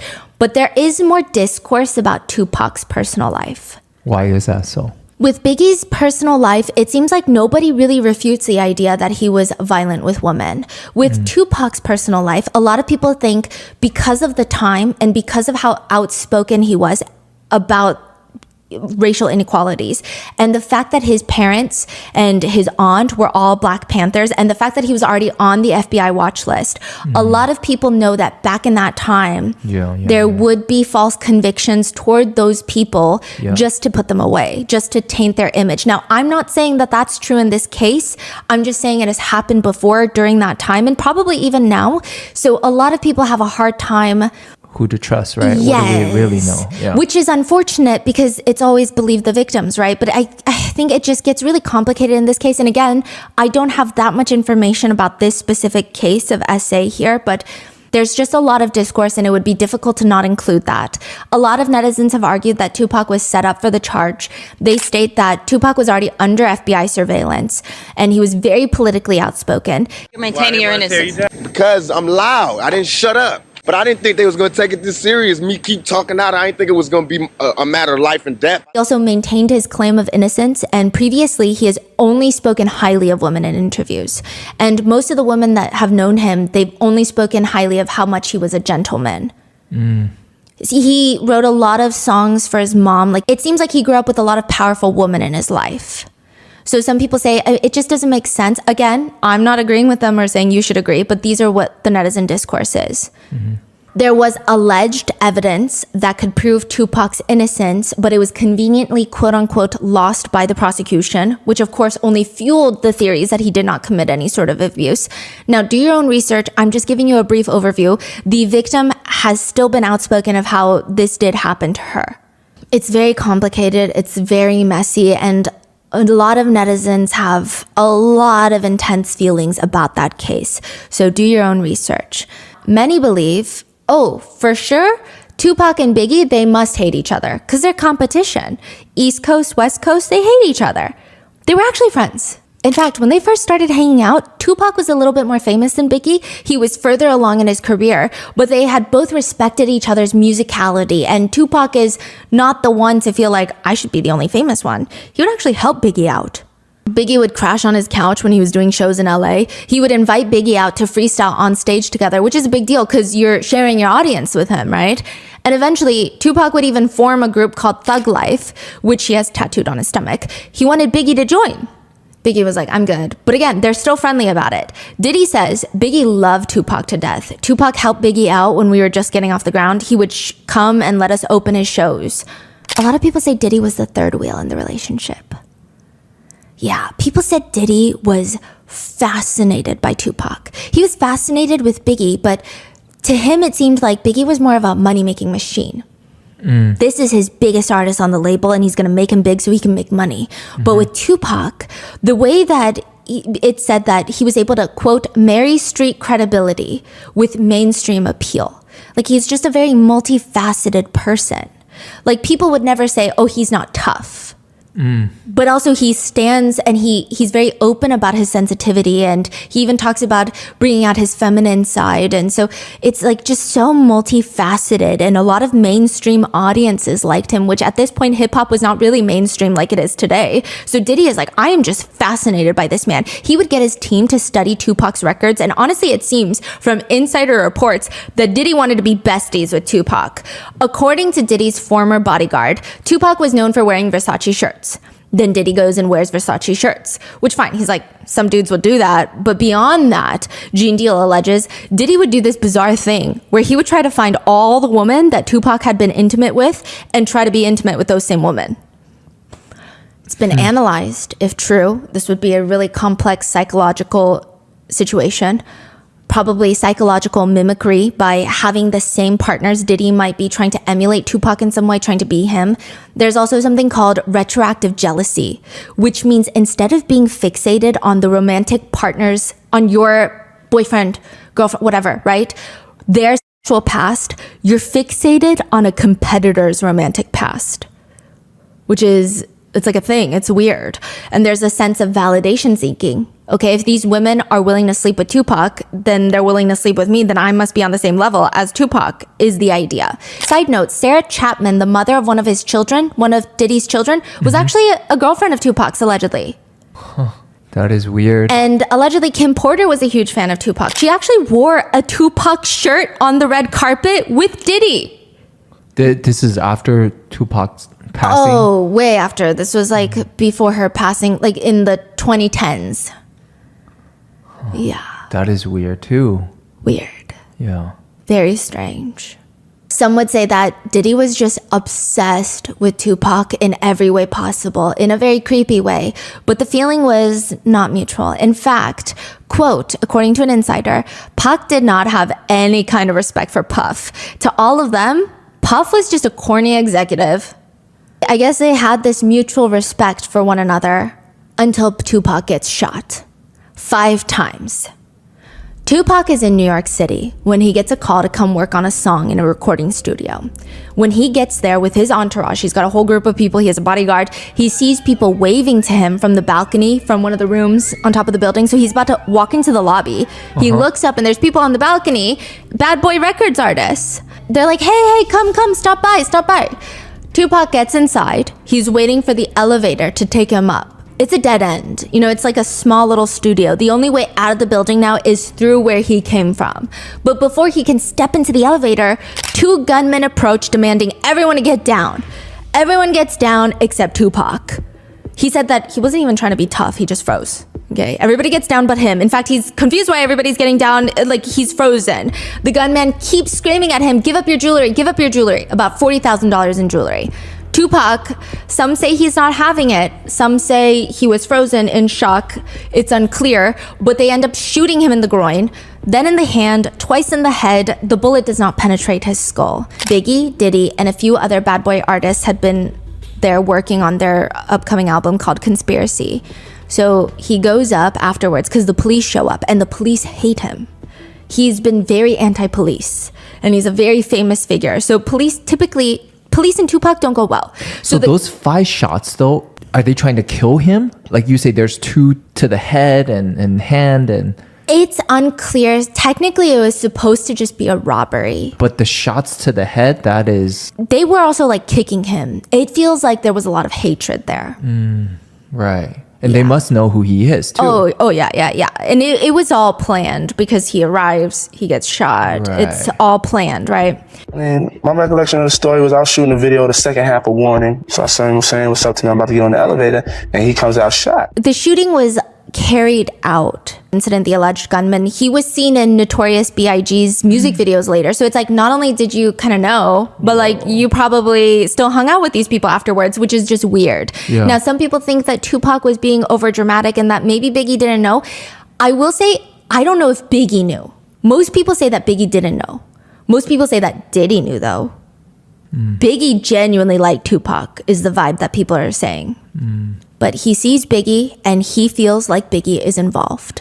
After the shooting, Tupac gets sentenced for the SA charge, which, side note, after the shooting, the two were on weird terms, Tupac and Biggie. Some people would say, no, Biggie ran into the lobby with his gun to try and defend Tupac earlier. Like, it was crazy. Others would allege Biggie knew, but he didn't know what to do. Others confirm, I don't know about Biggie, but Diddy knew. Like, he was nodding, like he knew what was going on. Regardless, after healing from his wounds, I don't think Tupac had a lot of time to confront Biggie or even think about Biggie because his SA trial is going on in New York City. He even leaves the hospital against the advice of doctors to attend court. Ultimately, he does get convicted and is sentenced. Now, this is where it gets very, very messy. And what feels like the very, very soon after Tupac's sentencing, Biggie drops a song called Who Shot Ya? Some notable lyrics include East Coast motherfuckers, bad boy motherfuckers, who shot you? Separate the weak from the obsolete, hard to creep them Brooklyn streets. Fuck all that bickering beef, one false move gets Swiss cheesed up. Fucking with B.I.G. it ain't safe, Big Papa smash fools, bash fools, everything around me, 2 Glock 9s. There's another line where he says, you rewind this, bad boys behind this, get high motherfuckers, ready to die motherfuckers, you'll die slow but calm, open your fucking mouth, didn't I tell you, don't fuck with me? Which, like, why the hell would Biggie release that if he had nothing to do with Tupac's shooting and had no bad feelings towards him? According to Gene Deal, Diddy's bodyguard at the time, he believes that wasn't Biggie's choice. He's not the record label owner. He's an artist. He doesn't get a say. He says this song was produced for a previous album and they took it down because it was just way too violent. And Diddy thought, that's the perfect time to release it. It's going to get so much attention, so many plays. This is from Gene Deal's perspective, allegedly, right? It's going to bring in so much money because it's starting this beef. Of course, I mean, look at what happened with Drake and Kendrick Lamar recently. Beef sells tapes. Yeah. He's such an opportunist too. Yes. This would be the misunderstanding that starts everything. Because Tupac didn't hate Biggie when he went to jail. He just felt like it was weird. He felt like Biggie must have known about it. It was weird, right? Now, Tupac is in prison. He hears from everyone. Biggie just released this track. He admitted that he shot you and was now like teasing you while you're in prison. In fact, while he's in prison, Biggie is out there bragging about all of it. These records and all this. It's crazy. This is what Tupac is being told. Naturally, Tupac feels betrayed. And while Tupac is in prison, Biggie takes over the hip hop world. Now, this is where things get interesting. He's in prison for like 1.5 years, by the way. Some people think that Biggie had nothing to do with the shooting and again, had no idea that this song was going to go out, or he kind of greenlit it, not thinking it was going to be a big deal. However, it is not just the artists that are fighting. It's not just Tupac and Biggie that are fighting. Suge Knight, the owner of Death Row Records, that Tupac gets signed to in prison. So he's not signed with Suge Knight yet. He's signed with Interscope Records from earlier that MGK was signed with. Now, Suge wanted someone to compete with Biggie, and it had to be Tupac. He doesn't know anybody else. He's saying that Snoop Dogg, Dr. Dre, they're so talented, but there's something about, some people just have that musicality. They have that lyricism. It comes to them so naturally. Suge mainly does this because he likes money, let's be real. He likes his business and he wants to take over Bad Boy Records. He wants Death Row to be a monopoly. He's thinking of starting a Death Row East Coast to take over that side. And he might have a vendetta against Diddy as well. He says that he and Diddy were actually very cool with each other. Like they would pick each other up from the airport when they would visit the other coast, and some people don't like, okay, I'm going to break it down. It's a little confusing. Back then, East Coast was the originator of hip hop, is how they like to claim. I don't know, okay? They state that this is where all the biggest hip hop artists were coming out of. Now, when there would be talented artists of West Coast, they felt frustrated that they're not getting attention because they're not from the East Coast. And sometimes the East Coast rappers would make fun of the West Coast rappers, like they're just wannabes. So there was always this competition, but they always tried to help each other. Suge would even offer Diddy and his crew protection when they came out to perform on the West Coast.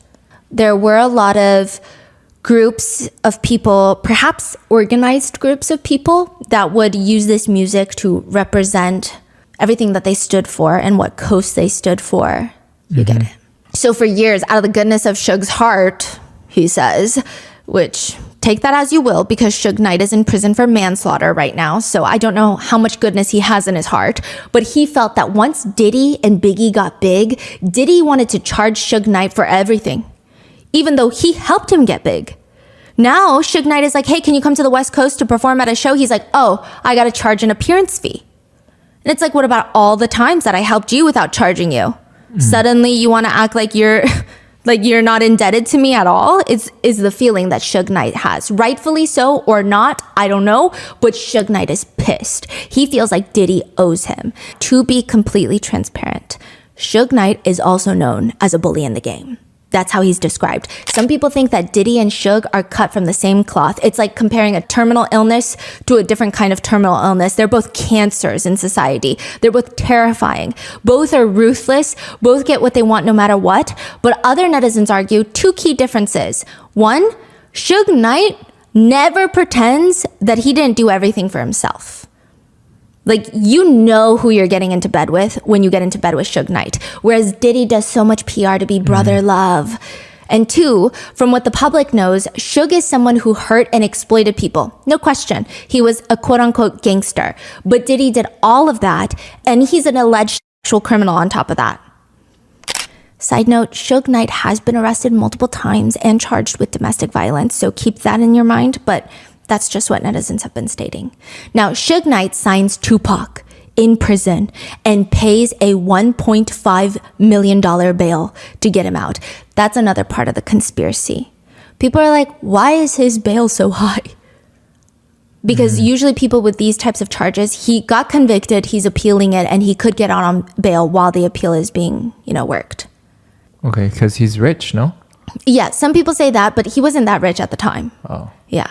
He pays the bail, which Interscope Records, the massive record company that he was signed with, did not want to because he wasn't mainstream enough for them. They didn't like the risk. Suge Knight pays the bail, and immediately he comes out, signs with Death Row Records, and both of them are ready to take down Bad Boy. And they're very vocal about it. At a music awards, Suge Knight tells the East Coast artist to come to Death Row Records, unless you want your executive to dance in your videos and be in all of the thumbnails of your records. He didn't say the thumbnail part. Most of Biggie's songs on YouTube, if you go right now, they have Diddy on the thumbnail. Like, why does Notorious B.I.G.'s song called Nasty Girl, why is the thumbnail two women whispering into Diddy's ear? Biggie's not in there? No. Just Diddy? Yeah. Is Diddy singing in there? A lot of the songs that he's in, he's not even singing. He's just like dancing around Biggie. What? I mean, he's like a producer, but it's just like he's the ghost of Christmas past. Why are you always there? It feels like, what is the purpose? He's not singing, really. He's not really dancing. Sometimes he'd be in the car driving. Biggie's in the passenger seat rapping. And then all of a sudden, Diddy would be like, hell yeah. And that's it. It's weird. So that's what Suge Knight was saying. Yeah, like, what are you doing? Why are you, like, you're weird. You're like a corny executive is what they're calling him. Like, are you a hallucination? Why are you always there? It's just bizarre. What's the purpose? Diddy would later state that he was at the awards show. He said he was shocked that Suge said that because he thought they were friends. Regardless, the East Coast versus West Coast war, battle, if you will, was ignited. And really, without much of their own say, Tupac and Biggie become the faces of it. Tupac of the West Coast, Biggie of the East Coast. There are further allegations that Suge Knight might have been seeing one of Diddy's ex-girlfriends and the mother of his child, Justin Combs' mom, Misa Hilton. Do you remember from the last episode? Suge Knight was allegedly seeing Misa Hilton, and they have pictures of Suge Knight hanging out with not just Misa Hilton, but Diddy's son, Justin. And they wanted to run magazine ads with that picture and a caption to read, "The East Coast can't even take care of their own." Yeah, so it's getting really dirty really quick. Some state that Suge was actually protecting Misa from Diddy because others allege that Diddy was very violent with Misa. But like I said, Suge seems to be violent with women as well, or he has a record of being violent with women. And others state that Suge was just doing it to get back at Diddy. But after all of this, after Suge Knight publicly insults Bad Boy and Diddy, the next month, Suge Knight's friend, Jake Robles, is shot and killed at a party in Atlanta. Allegedly by Diddy's bodyguard, Anthony Wolf Jones. The one that was also at the Manhattan shooting with Jennifer Lopez. Same bodyguard. The bodyguard shot? That's the allegation. Other people are saying, no, it was a different guy. That's also Diddy's longtime friend. But in an interview, he sounds more betrayed. He brings up the fact that he was the one that gave Biggie his first shows. As for having beef with Biggie, Tupac says, you know, Suge Knight told me something enlightening the other day. Having beef with Bad Boy Records is like going to a playground and picking on the kids. Tupac says he sees himself like a big brother to Biggie. He can't have beef with him because he grew up and made money. He's mad at Biggie because he disrespected Tupac. That's it. That's why he's mad. He said Biggie got seduced by the power, not because he's an evil person, but because money is evil if it's not handled right. Wow. Fear got stronger than love, and they did things that they know they weren't supposed to do. They know in their heart. That's why they're in hell now. They can't sleep. That's why they're telling all the reporters, why are they doing this to us and to hip hop, da da da da. Because they're in hell. They can't make money. They can't look at themselves because they know. All I ask for is, if you're gonna act like a gangster, you're gonna act like the king of New York, I'm gonna expect that. And when you don't come through, then I'm gonna wanna crush your empire. And that's what it's time for. All 5 bullets touched me, but you couldn't kill me. So all you did was just give me more ambition, more drive. You're really not going to be able to stop me now. For the ones that shot me, thanks but no thanks. I'm still alive. You missed. I'm hard to kill. He does go on to state, but he does love the East Coast. He was actually born in the East Coast. He was born in Harlem. It does get even messier if you can imagine. A week after Tupac is released from prison, it's alleged that Biggie's wife, Faith Evans, who is signed with Bad Boy Records, the one that's on the song I'll Be Missing You, she flies out to LA for work, runs into Tupac, and it's alleged that the two of them would end up sleeping together. Faith Evans has always denied this story, which, side note, they were actually supposed to meet each other. Faith said that she had Biggie's go-ahead to go to LA and work with Tupac on his album. After all of this? Yeah, I don't know if Diddy was the one that was mainly having anger towards everybody, but it seems like Biggie at that time, I guess, if this is true, if he did give the go-ahead, he seems like, oh yeah, this is just music to get sales. Like we're just beefing with each other to get sales, quote unquote. And it's alleged that those who saw them in the studio, Faith was sitting on Tupac's lap. This is not a great part in this, but Tupac would tell the New York Times in an interview that Biggie's wife bought him this new shirt and a new suit, and he did enough in terms of thanking her, which you can kind of draw the connections there. Yeah. Now, there's different versions of what happens after that. Some state that Biggie was very upset and potentially violent with Faith when this New York Times article came out. Others state that he understood Faith was put in this weird position because all of these rumors, and this is the West Coast just trying to with Biggie because of the song Who Shot You, and things just start escalating quicker and quicker. Very soon after that, Tupac releases his second album, All Eyes on Me. This album would actually outsell Biggie's previous album, making him the most successful rapper. Death Row Records was back on top after this release. There was a confrontation at a music awards show in LA, but thankfully nobody was injured. Guns were drawn. It's alleged that Biggie was confronted by Tupac and Suge, while Diddy just ran up out of there, which Biggie was allegedly upset with because what the hell was that? But Diddy allegedly told him, I can't be caught up in a gunplay. It's not good for business. After that, it seems like things calmed down. Things are getting better. At future events, Suge would just kind of side sweep all these comments about Diddy saying, look, there's nothing between Death Row and Bad Boy or me and Puff. Death Row sells volume, so how could Puffy be a threat to me or Bad Boy be a threat to Death Row? But the next month, everything blows up when Tupac releases a track called Hit 'Em Up. It is one of the most well-known rap songs. It's a pretty scathing response to Biggie's song. Notable lyrics include, and it kicks off strong, I effed your you fat motherfucker, West Side, bad boy killers, you claim to be a player, but I f***ed your wife. He also name drops Lil' Kim, who is notably a music icon in her own right, like I said, but also the alleged mistress in the relationship with Faith Evans and Biggie. He name drops her. There's also another play on words. Biggie has this very famous song called Player's Anthem, where he says, grab your dick if you love hip hop. Tupac raps, grab your Glocks when you see Tupac. Call the cops when you see Tupac. Who shot me? But you punks didn't finish. 5 shots couldn't drop me. I took it and smiled. Now I'm gonna set the record straight. Now you tell them who won. I see them, they run. They don't wanna f with us. Biggie, Bad Boy, as a staff, record label, and as a mother crew. And if you wanna be down with Bad Boy, then f you too. West Side till we die. It is often referred to as, quote, the hardest diss track. Netizens have stated the diss tracks between Kendrick Lamar and Drake pale in comparison to the pure anger and betrayal that you can feel Tupac has. Some people say rightfully so, some people say it's misplaced, but again, it's just a song. To which Diddy does an interview about the song, and he tries to reason with the reporter that it's just gone too far. He says, if I'm gonna set a man up to get shot, which I would never do, I'm not gonna be in the country, I'm gonna be in Bolivia somewhere. He says, I hope that THUG life shit is really over, but on the real, if you're gonna be a motherfucking, you gotta live and die, you know what I'm saying? There ain't no jumping in and out of that THUG life. If that's what you choose to do, you're gonna go out like that. I'm not one. The only ones I know are dead or in jail or about to be. But now the public is even more invested in the situation between the two. Bad Boy Records employees even received death threats at this point, which one ex-employee says, I don't recall reading in the employee manual that dodging bullets was part of my job description.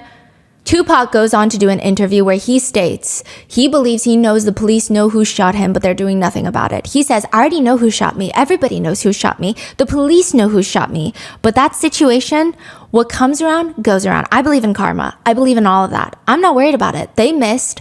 I'm not worried about it unless they come back. And by some accounts, they do come back.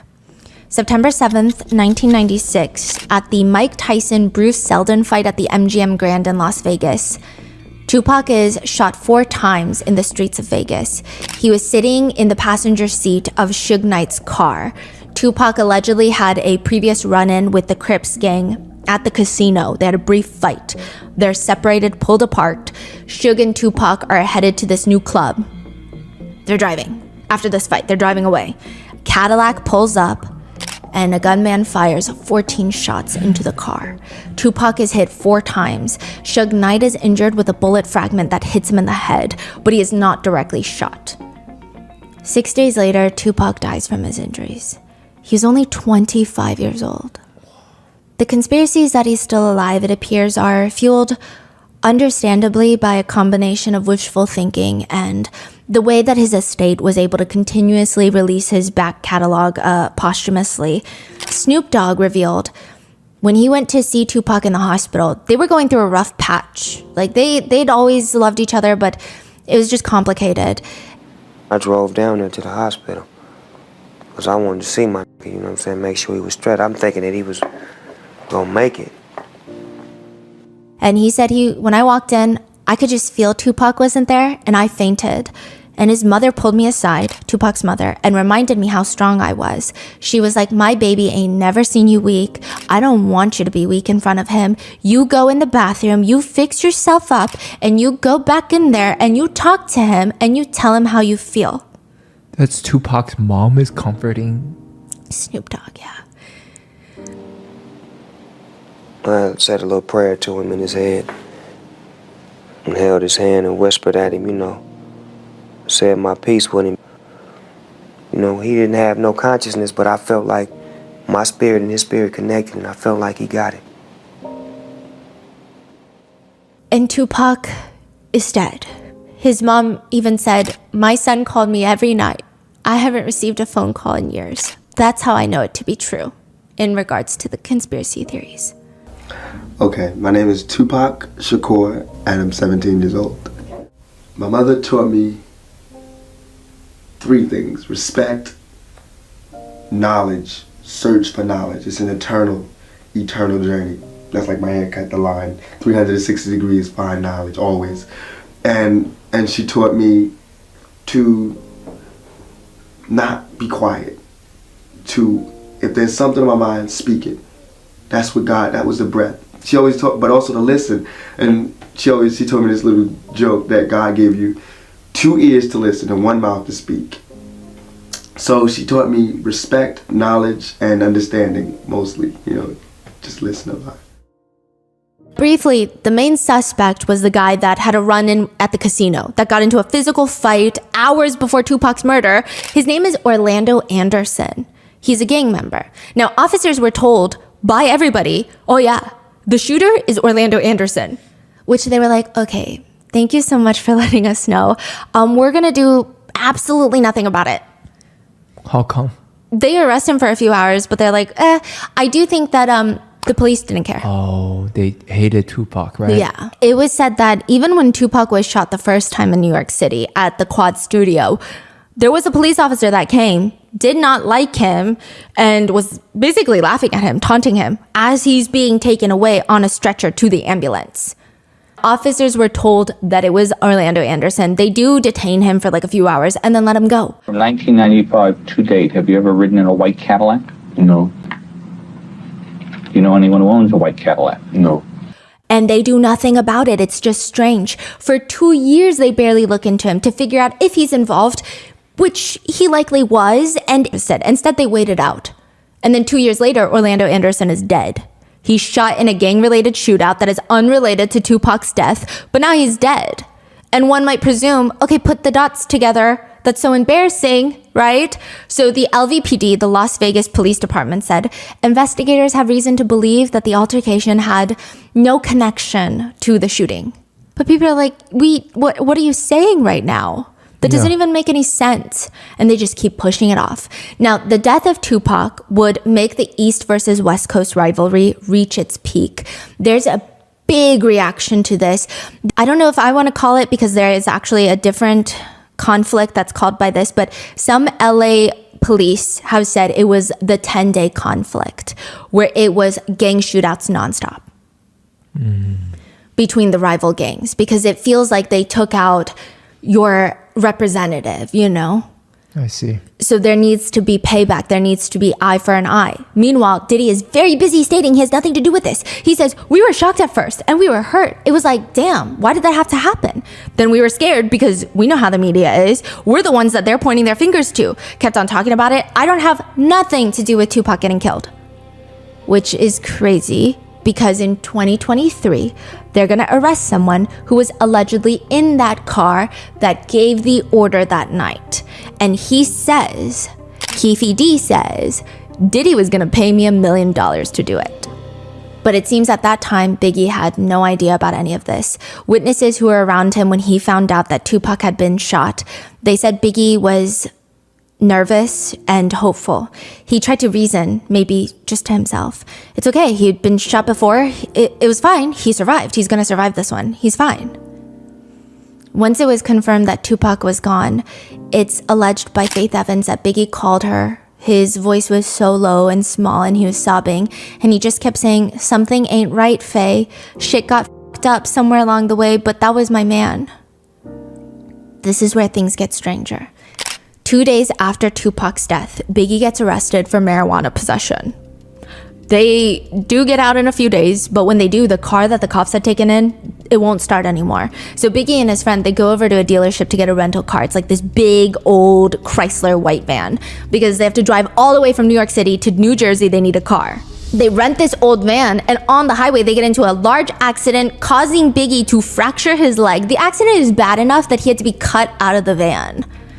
To come cut him out. So for the next 2 months, he's in rehab. He finds faith, not his wife, but he finds God. I mean, I think the situation with Tupac, he's just trying to change his life. I think it's this feeling of waking up, because what are we doing here? Like, I'm gonna die if I keep going down this route. Like, it was never that serious. What is happening right now? He had a cane that he needed to walk with, and he would just stay home or in the studio working on his next album. He was getting death threats every single day from the West Coast.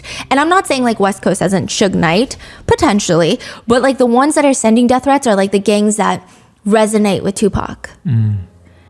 That's how real it is. I think somebody's trying to kill me. I'll be waking up paranoid. I'll be really scared.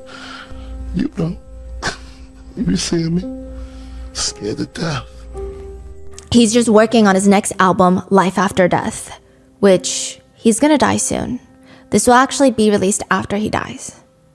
He named the album Life After Death? Oh, this is even creepier. His first album with Bad Boy Records is Ready to Die. Then his second album that's released after he's killed is Life After Death. But he started working on this album, naming it that name because of Tupac's death. No. Oh, no, it's not. No, just Life After Death. It was about just reincarnating, which will be eerie, you know. But before this album is released, Tupac's album is released posthumously. So he's passed, but he had this in the vault. It's the 7-day theory under the name Machiavelli, because obviously these are done by Tupac. He had no intention of passing. He didn't know it was going to happen. There are a lot of disses towards Bad Boy scattered throughout the whole album. In fact, on the back, you have cartoon characters of Biggie and Diddy. Diddy is wearing a pink ballerina dress and he's dancing, while Biggie is depicted as a pig and his beanie says P.I.G. Instead of like Notorious B.I.G., it says P.I.G. Biggie does not respond. In fact, he goes on to interviews to talk about how Tupac's death has enlightened him, if you will, because he realized it's not just two guys that have issues with each other, but they ignited this whole coast-to-coast rivalry. He says, I kind of realized how powerful me and Pac was, which is very valid, but that statement isn't really going to calm down the West Coast or the East Coast.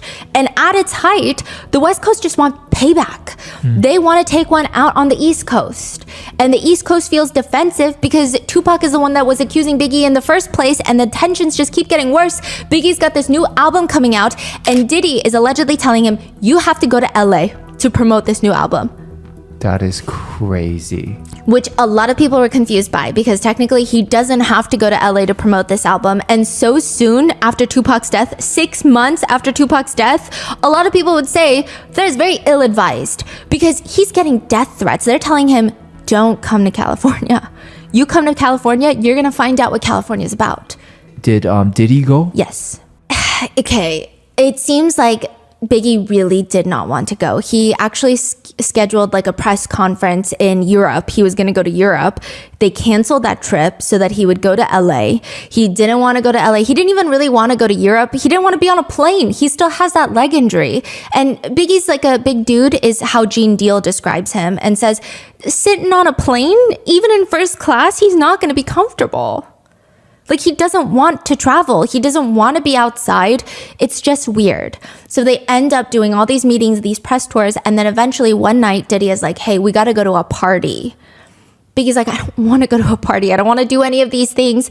But for some reason... How do we know these exact details? Gene Deal, the former bodyguard, was Diddy's bodyguard. The day he was there, he was holding Big's body when he died, Biggie's body. So that's his first person encounter. Okay. But still alleged, but first person encounter. The bodyguard Gene Deal says he was going to go ride with Biggie because the whole time he said in LA, he was telling Diddy, we don't have enough protection for Biggie. Like, Biggie's the one getting all the threats. It's not really you, Diddy. Sorry, no offense. But like, we need more protection for Biggie. Yeah. But Gene Deal was specifically hired to protect Diddy. And he seems like the type of guy that's pretty punctual with his job. He's like, I like to dot my I's and, whatever, cross my T's. So he's like, I'm going to go in the car with Biggie on the way to the party. Because everybody knows we're going to that party. Right. So I'm going to be in the car. And Diddy allegedly forced him, no, you're riding with me unless you never want a job again. He gets into Diddy's car. And he alleges that Diddy was riding very low. Like, he had popped his chair all the way down, which was weird. Wow. So this former bodyguard is basically, pointing fingers at Diddy without like actually saying that Diddy did it. Yes. So there's a mix of people. There are some people who think Diddy facilitated Biggie's death. Some people think he just knew it was going to happen and he just needed to make sure it wasn't him and he wasn't going to stop it. So they're traveling in separate cars. Diddy and Biggie are in separate cars. That is when, at a red light, similar to Tupac, Biggie is shot and killed. He is shot 4 times. That's Biggie Neal. That is Biggie Neal. Y'all get down. That is Biggie Neal. Somebody got shot. Y'all get down. Biggie Neal. Diddy's version of events is, so we're going out to the parking lot and my car's in front of his car. I make a right, he's right behind us, but not right behind us. We get to a light and we're waiting there for him. And then this car pulls up, then we cross the light. As we're crossing the light, I hear shots ring out. I duck down, I'm thinking someone's shooting. And I've been at parties before where people do that, shoot in the air. And then somebody in the car looked back, Biggie's car had been hit. I jumped out the car while the car is moving. So I run towards the car and it's just him and his best friend. Everybody else had jumped out the car and ran. His best friend Damien is there. And I'm like, I'm here. And Biggie slouched over and I'm trying to push him because he's real big and he got caught under the steering wheel. So me and Damien are trying to push him off. I'm yelling, where's the hospital? We're driving to the hospital. I'm talking to him, touching him. I'm not feeling nothing. And due to the fact that I've seen people actually die, seen that happen, I could kind of feel like it was death. It's like a feeling that you get, I can't really describe to you. It's not a gift that I'm proud of having. I was like, damn, I think he's dead. I'm saying it inside myself. So we get to the hospital, running lights, everything. We carrying him inside. And we were there for maybe like half an hour. Then doctors come and tell us the news. I was on my knees praying the whole time. I was just stuck. I couldn't understand. It gets worse though. I had Damien call Biggie's mother. And then in the middle of telling her, Damien breaks down. So I had to tell her. Who's Damien? Biggie's best friend that was in the car. Thankfully, alive. So I had to calm her down and try and get somebody over to the house. Biggie was just 24 years old. Tupac was 25. Diddy would talk frequently about Biggie's murder. He would say that dealing with the trauma and the stress really pushed him to release his debut album, No Way Out. He had always been more of a producer and executive until Biggie died, and then he released No Way Out with the song I'll Be Missing You, the tribute to Biggie. He says, I think I always feel some sort of responsibility because I'm in this thing with him. He was my artist. Diddy says after Biggie's murder, he had to channel Biggie's mother. He says, I saw this strength in Biggie's mother. If she isn't giving up, if she's not jumping off a bridge, she's having to get up and go to work, still take care of her kids. I've got to get myself together. Now, even back then, there were a lot of conspiracies of what happened. Some people believed face value. The East Coast had someone take out Tupac. So the West Coast retaliated and took out Biggie, right? But there were other conspiracies of what happened. The first being that Suge Knight took out his own artist, Tupac.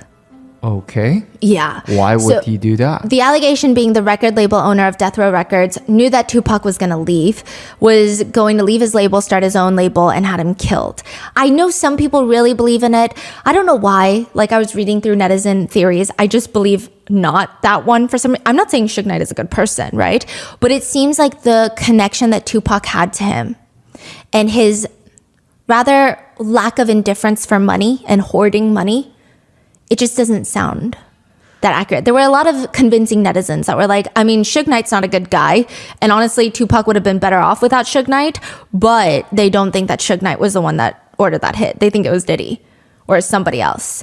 Then there are a small group of people, there were brief allegations that the goal wasn't even to kill Tupac that night. It was to kill Suge Knight. He was the real target. The theory goes that Suge Knight's ex-wife and the former head of security of Death Row, I don't know if they had a thing, but the conspiracy goes that they had planned to kill Suge Knight so that they could take control over the label. Both have denied the accusation. It was just a floating theory. Most people believed that Diddy was involved. But then when Biggie died, it was confusing. The West Coast felt like, okay, maybe it's West Coast versus East Coast, something happened there. This is back then. But those close to Diddy said, we don't know if that's entirely true. They allege Notorious B.I.G. was planning on leaving Bad Boy. In fact, he had already hired attorneys and they were trying to get his publishing rights back from Diddy. Some even go on further to allege that Biggie did not like what Diddy did with all the Tupac stuff, releasing the song Who Shot You, like generating all this drama and then getting people killed. Like he didn't like that. He didn't like everything that was happening there, in which Diddy allegedly told Biggie's attorney, he was like, I'm such a good person, I'm gonna give artists all their publishing rights back. Turned out to be a very sleazy move because he's asking all these artists, hey, you want your publishing rights back? Sign this crazy NDA where you can never speak about me publicly. Wow. But I don't know, maybe he took care of Biggie's family. I don't know. Like, I'm not Biggie's family. I don't know if they feel some type of way about him, but it just seems... They haven't spoken up, right? They have spoken up about, like, the video of him beating Cassie. What did they say? Biggie's mom said, if I see him, I want to slap him. Yeah, we'll get there. Now, according to some that knew the situation said, Biggie was absolutely going to leave Puff. I know for a fact because Biggie told me that. The bodyguard Gene Deal said that. Everybody wanted to leave Puffy. Everybody always leaves Puffy. Which, side note, there is some foreshadowing because everybody does leave Diddy. It seems like he only has like 3 artists still signed under Bad Boy. 2 of them are his own sons. Even Machine Gun Kelly left him to start his own label. Oh, so he doesn't have that many artists. I thought he has so many. He has all the publishing rights. So he's making money off their like royalties, I guess. Oh, you're saying they sign and then they leave. Yes. And then he's like, oh, I'll give you your publishing rights back for those songs and stuff. Yeah. Now, Suge Knight would later state along the lines of, when Tupac died, he lost a lot, including a lot of money. Death Row Records lost a lot of money. So it seems like maybe the Tupac estate had some sort of arrangement with Death Row. Again, I don't know. Maybe they were upset with how Suge Knight handled it. I'm not sure, right? But when Biggie died, Diddy gained a lot. He gained a lot of money on top of everything. He gained sympathy. He had his new debut album. He had that tribute to Biggie. He has all of this. But to this day, Diddy has denied all conspiracies and allegations. About Tupac, Diddy says, Tupac was the biggest star hip-hop has ever seen, hands down. His charisma, his personality, his whole shit. He was loved. But when it came to a situation when you're in a war with somebody and you don't even want to fight the war, like, he was the worst. I was like, why do I have to be in a war with this motherfucker right here? This is crazy. It was unfair. Like, we ain't doing shit and we're getting accused of all this shit. We got motherfuckers making records about us, dissing us. He was later asked on The Breakfast Club, a podcast, about the situation with Tupac and how some people think he was involved. And he responds, and this whole thing is crazy. His whole demeanor changes. Throughout the interview, he's very animated with his hands, larger than life character. And then immediately when Tupac comes up, he's like a statue, like a Greek statue. Yeah, check this out. We don't talk about things that are nonsense. We don't even entertain nonsense, my brother. So we're not even going to go there, with all due respect. But very little movement. In fact, he takes a pen and he keeps pressing it into the side of his face. A lot of body language experts, which you guys know I'm usually not the biggest fan of, but they state that it's a way of him releasing tension. And he tells the host, look, check this out. We don't talk about things that are nonsense. We don't even entertain nonsense. So we're not even going to go there, with all due respect. I mean, I appreciate you as a journalist for asking, but it's nonsense. To which the comments read, I've only ever done 1 year of psychology classes and I can tell you something's not right. Another comment reads, his mannerisms and his refusal to answer questions about Tupac's murder clearly says he's guilty. And in that same podcast, they went on a whole rant about 50 Cent potentially being gay, which, like, don't even get me started on 50 Cent. 50 Cent will be included in the next episode. This man has hated Diddy for as long as anyone can remember. If there are no haters, 50 Cent is gone. Like, 50 Cent is Diddy's #1 hater. And they spent so long talking about it. There, at one point, Diddy's like, no, 50 loves me. And everyone's like, no, he doesn't. He does not love you. He doesn't like you. And he's like, oh, okay. Like, they spent so long talking about all this nonsense. But then now you're saying, oh, that Tupac thing, where I would, if I were innocent, I would try to claim my innocence. I suddenly don't want to talk about nonsense. I'm so serious. He also rants during his first Rolling Stone cover that he got because of the success of his tribute songs to Biggie.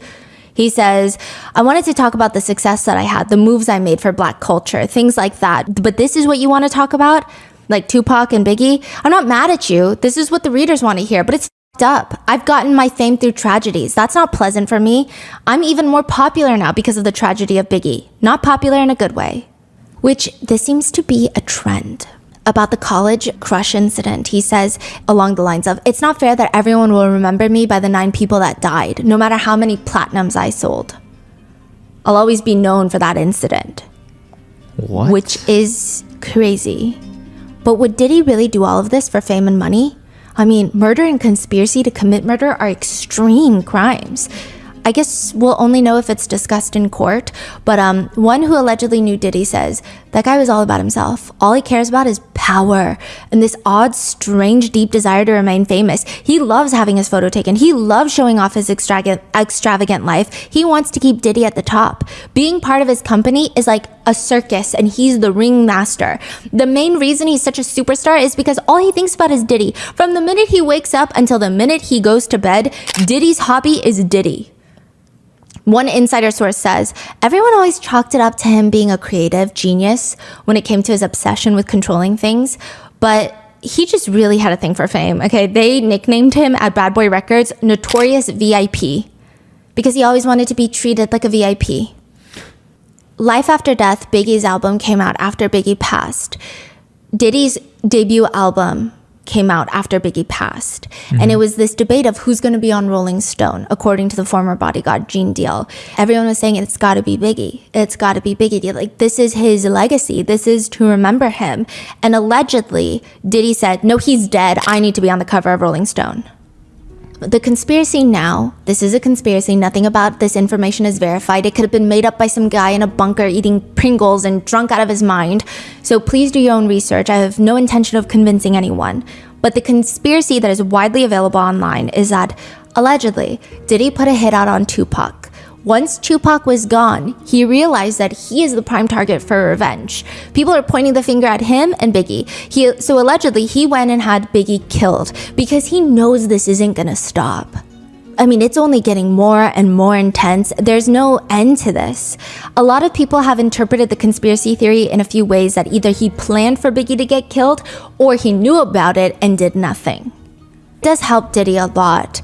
First, the East Coast versus West Coast, it ends a little bit after this.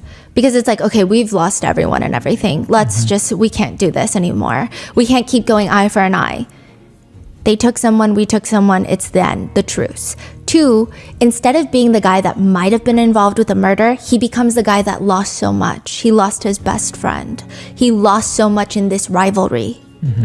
It's alleged that Biggie wanted to leave and take his publishing rights. This way, he likely could have held on to it for much longer.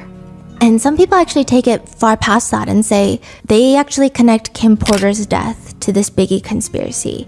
And they say after Biggie, Diddy's stardom and the trajectory of his life completely skyrocketed. Because of the tribute, all of this, people saw him in a certain light. He was very marketable. And then it seemed like his prime after Ciroc, the alcohol brand, was dying down. There were new people coming onto the scene, which, I mean, he's still a billionaire. You would think that he'd be very happy. But the conspiracy theory is he still wants that fame, like some insiders say. He loves fame. He loves being the Diddy. And so after Kim's passing, perhaps it was another way to reinvent himself. Because his next album after Kim's passing, there's a lot of tributes to Kim Porter, and he changes his name to Brother Love. So my new name is Love, a.k.a. Brother Love. Oh, his actual name is Brother Love? Well, he says, call me Brother Love, but he stated that he changed his government name to Sean Love Combs, but it doesn't appear so because alleged jail records show Sean John Combs. But people are saying perhaps he, again, a conspiracy, had something to do with Kim Porter's death because he wanted this another reinvigorated stage of his life. Because nobody was really talking about Diddy. Yeah. He just like existed. He's like a billionaire mogul, but no one's like, oh my gosh, new music. He is, the A-lister. Right. Just a conspiracy. Gene Deal alleges that he once heard Diddy say, I'm a businessman. I'm about making money, but something's got to change. I don't care if Pac got to die. I don't care if Big got to die or if Suge Knight got to go to jail. This was during the East Coast, West Coast rivalry. Another artist who knows Diddy well says, he's a bitch. Somebody had to die after Tupac died. He knew somebody was going to die. It's just the art of war. Like, they're going to take someone down. Like, do we know who shot Biggie?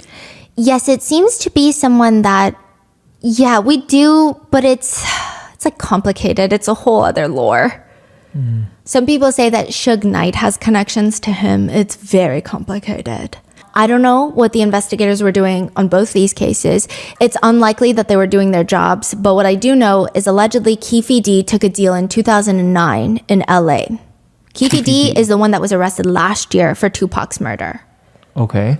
He was arrested 2009 in Los Angeles on a massive narcotics charge, trafficking a lot of drugs.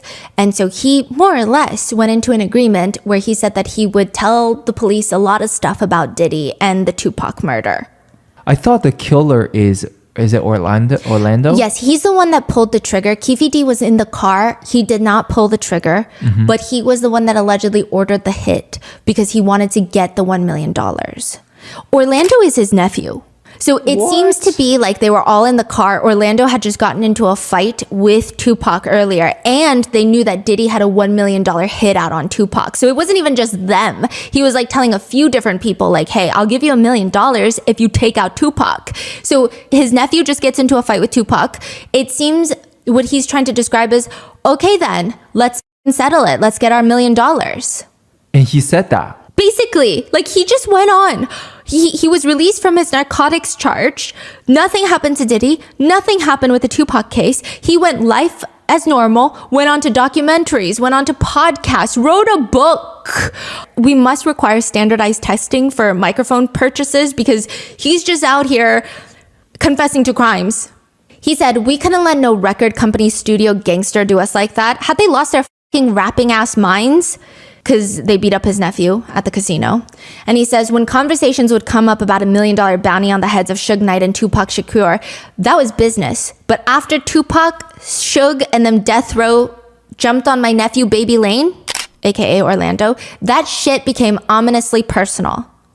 The police would state Keefe D took down Keefe D. They say he put himself squarely in the middle of the conspiracy. He had acquired the gun, he had given the gun to the nephew, the shooter, and he had been present in the vehicle when they hunted down and located both Tupac and Suge Knight.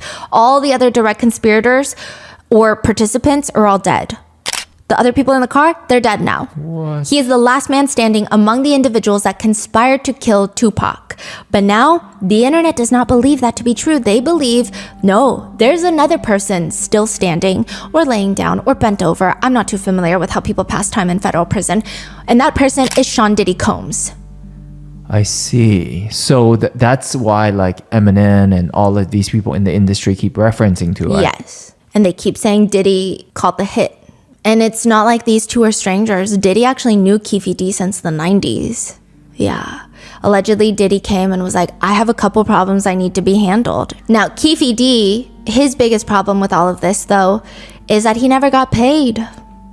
He never got the $1 million? No. There's a different guy, a middleman between Keefe D, I guess, and Diddy, and he allegedly got paid and gave nothing to Keefe D. That's what Keefe D is saying. Are they looking for that guy or did they? He's dead. He died in 2012. What? Yeah. I don't think that Diddy would ever go to court for Tupac's case because it's really Keefe D's word against Diddy's word. And if that guy is dead, I'm sure he paid him in cash likely. There's no proof, evidence of that cash. And with him being dead, who's to say? Diddy could say, I gave him that cash for watering my lawn. Mm-hmm. For supplying my baby oil. You know, it's like, who is to say? Who's to prove that it is connected with Keefe D? Right. Keefe D says, if he would have just given us half the money, I would have stayed strong, meaning he wouldn't have ratted Diddy out to the cops. Which, side note, Keefe D would later state that that's the only reason Diddy might get away with it, because he never got paid for it. Like, he never directly paid Keefe D. So there's no connection to Diddy and Tupac, his death. He said he even went to the Hollywood Walk of Fame ceremony when Diddy got his star. And Keefe D said he went there to get his money, but there were so many cameras, so many people, he couldn't get in contact with Diddy. Prior to his arrest, Keefe D did an interview where he expresses his annoyance with how much Diddy didn't pay him. He says, you know, Gene Deal, the former bodyguard, complaining about you. I'm complaining about you. Goddamn, homie, I was on top of the world till I met your ass. Throw a dog a bone. Standing up there talking about daddy love some shit. Show us some love. God damn. What the fuck? Brother Love, come show some love. Mr. Love, I'll be watching you, dude. Damn, you walk around me like I'm some shit on the grass or something. God damn, dog. Fuck. What the fuck? Throw my kids something. Throw somebody kids something. God damn. Daddy love. You ain't no love. That ain't love at all, nigga. Brother, I'll be seeing you doing your little pretty dance and all that, man. Show some love, homie. Come on, man. Don't be like that, brother love. You just leave bad tastes in everybody's mouth, man. Come on, homie.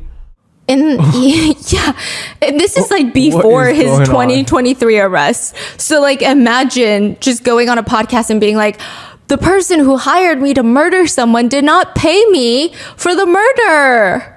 Yeah, and the podcast host asked, do you feel like Diddy owes you? He says, yeah, I think you should look out. I'm still here. Still waiting, bro. Perhaps it's time for Diddy to pay. Jason, whose 20-year-old brother passed away during the celebrity basketball game, says, I believe in karma. He never really owned up to anything. He never told us he was sorry. Whatever is going on with him now in 2024, I guess it was meant to be. But me, I lost everything that day. I lost my big brother and I lost my best friend. Somebody who was present at the City College crowd crush said, I think his past deeds are coming back to him. I can't say I'm surprised. But it took so freaking long. Yes. 50 Cent, who we will talk about in the next part, he's a longtime hater. He responded to Keefe D implicating Diddy in Tupac's murder, tweeting, "Damn, so Pac got lined up by Brother Love. LOL, time to lawyer up. Shit might get sticky." Who should get lawyer? Diddy. This is before he was arrested. As for Biggie's murder, Diddy's former bodyguard said he was there when Biggie was shot. He was in the car with Diddy. He said it was traumatizing to hold Biggie in your hands as he died, and then to tell his mother what happened. He says there needs to be some accountability. It's in his humble opinion, at least, that Diddy and Bad Boy Records should be accountable for the lack of security because they knew what was going on at that time. I see. Regarding Tupac's death, one netizen writes, "Of course Keefe D isn't a hugely credible witness, but it seems like his story gains credibility every day." Another says he was obsessed with Pac because Pac represented everything he isn't and never could be about Diddy. Regarding Biggie's death, one netizen writes, "Puffy creamed off Biggie's death. He knew what he was doing sending him to LA. He became a well-known rapper and made more money off Big after he passed."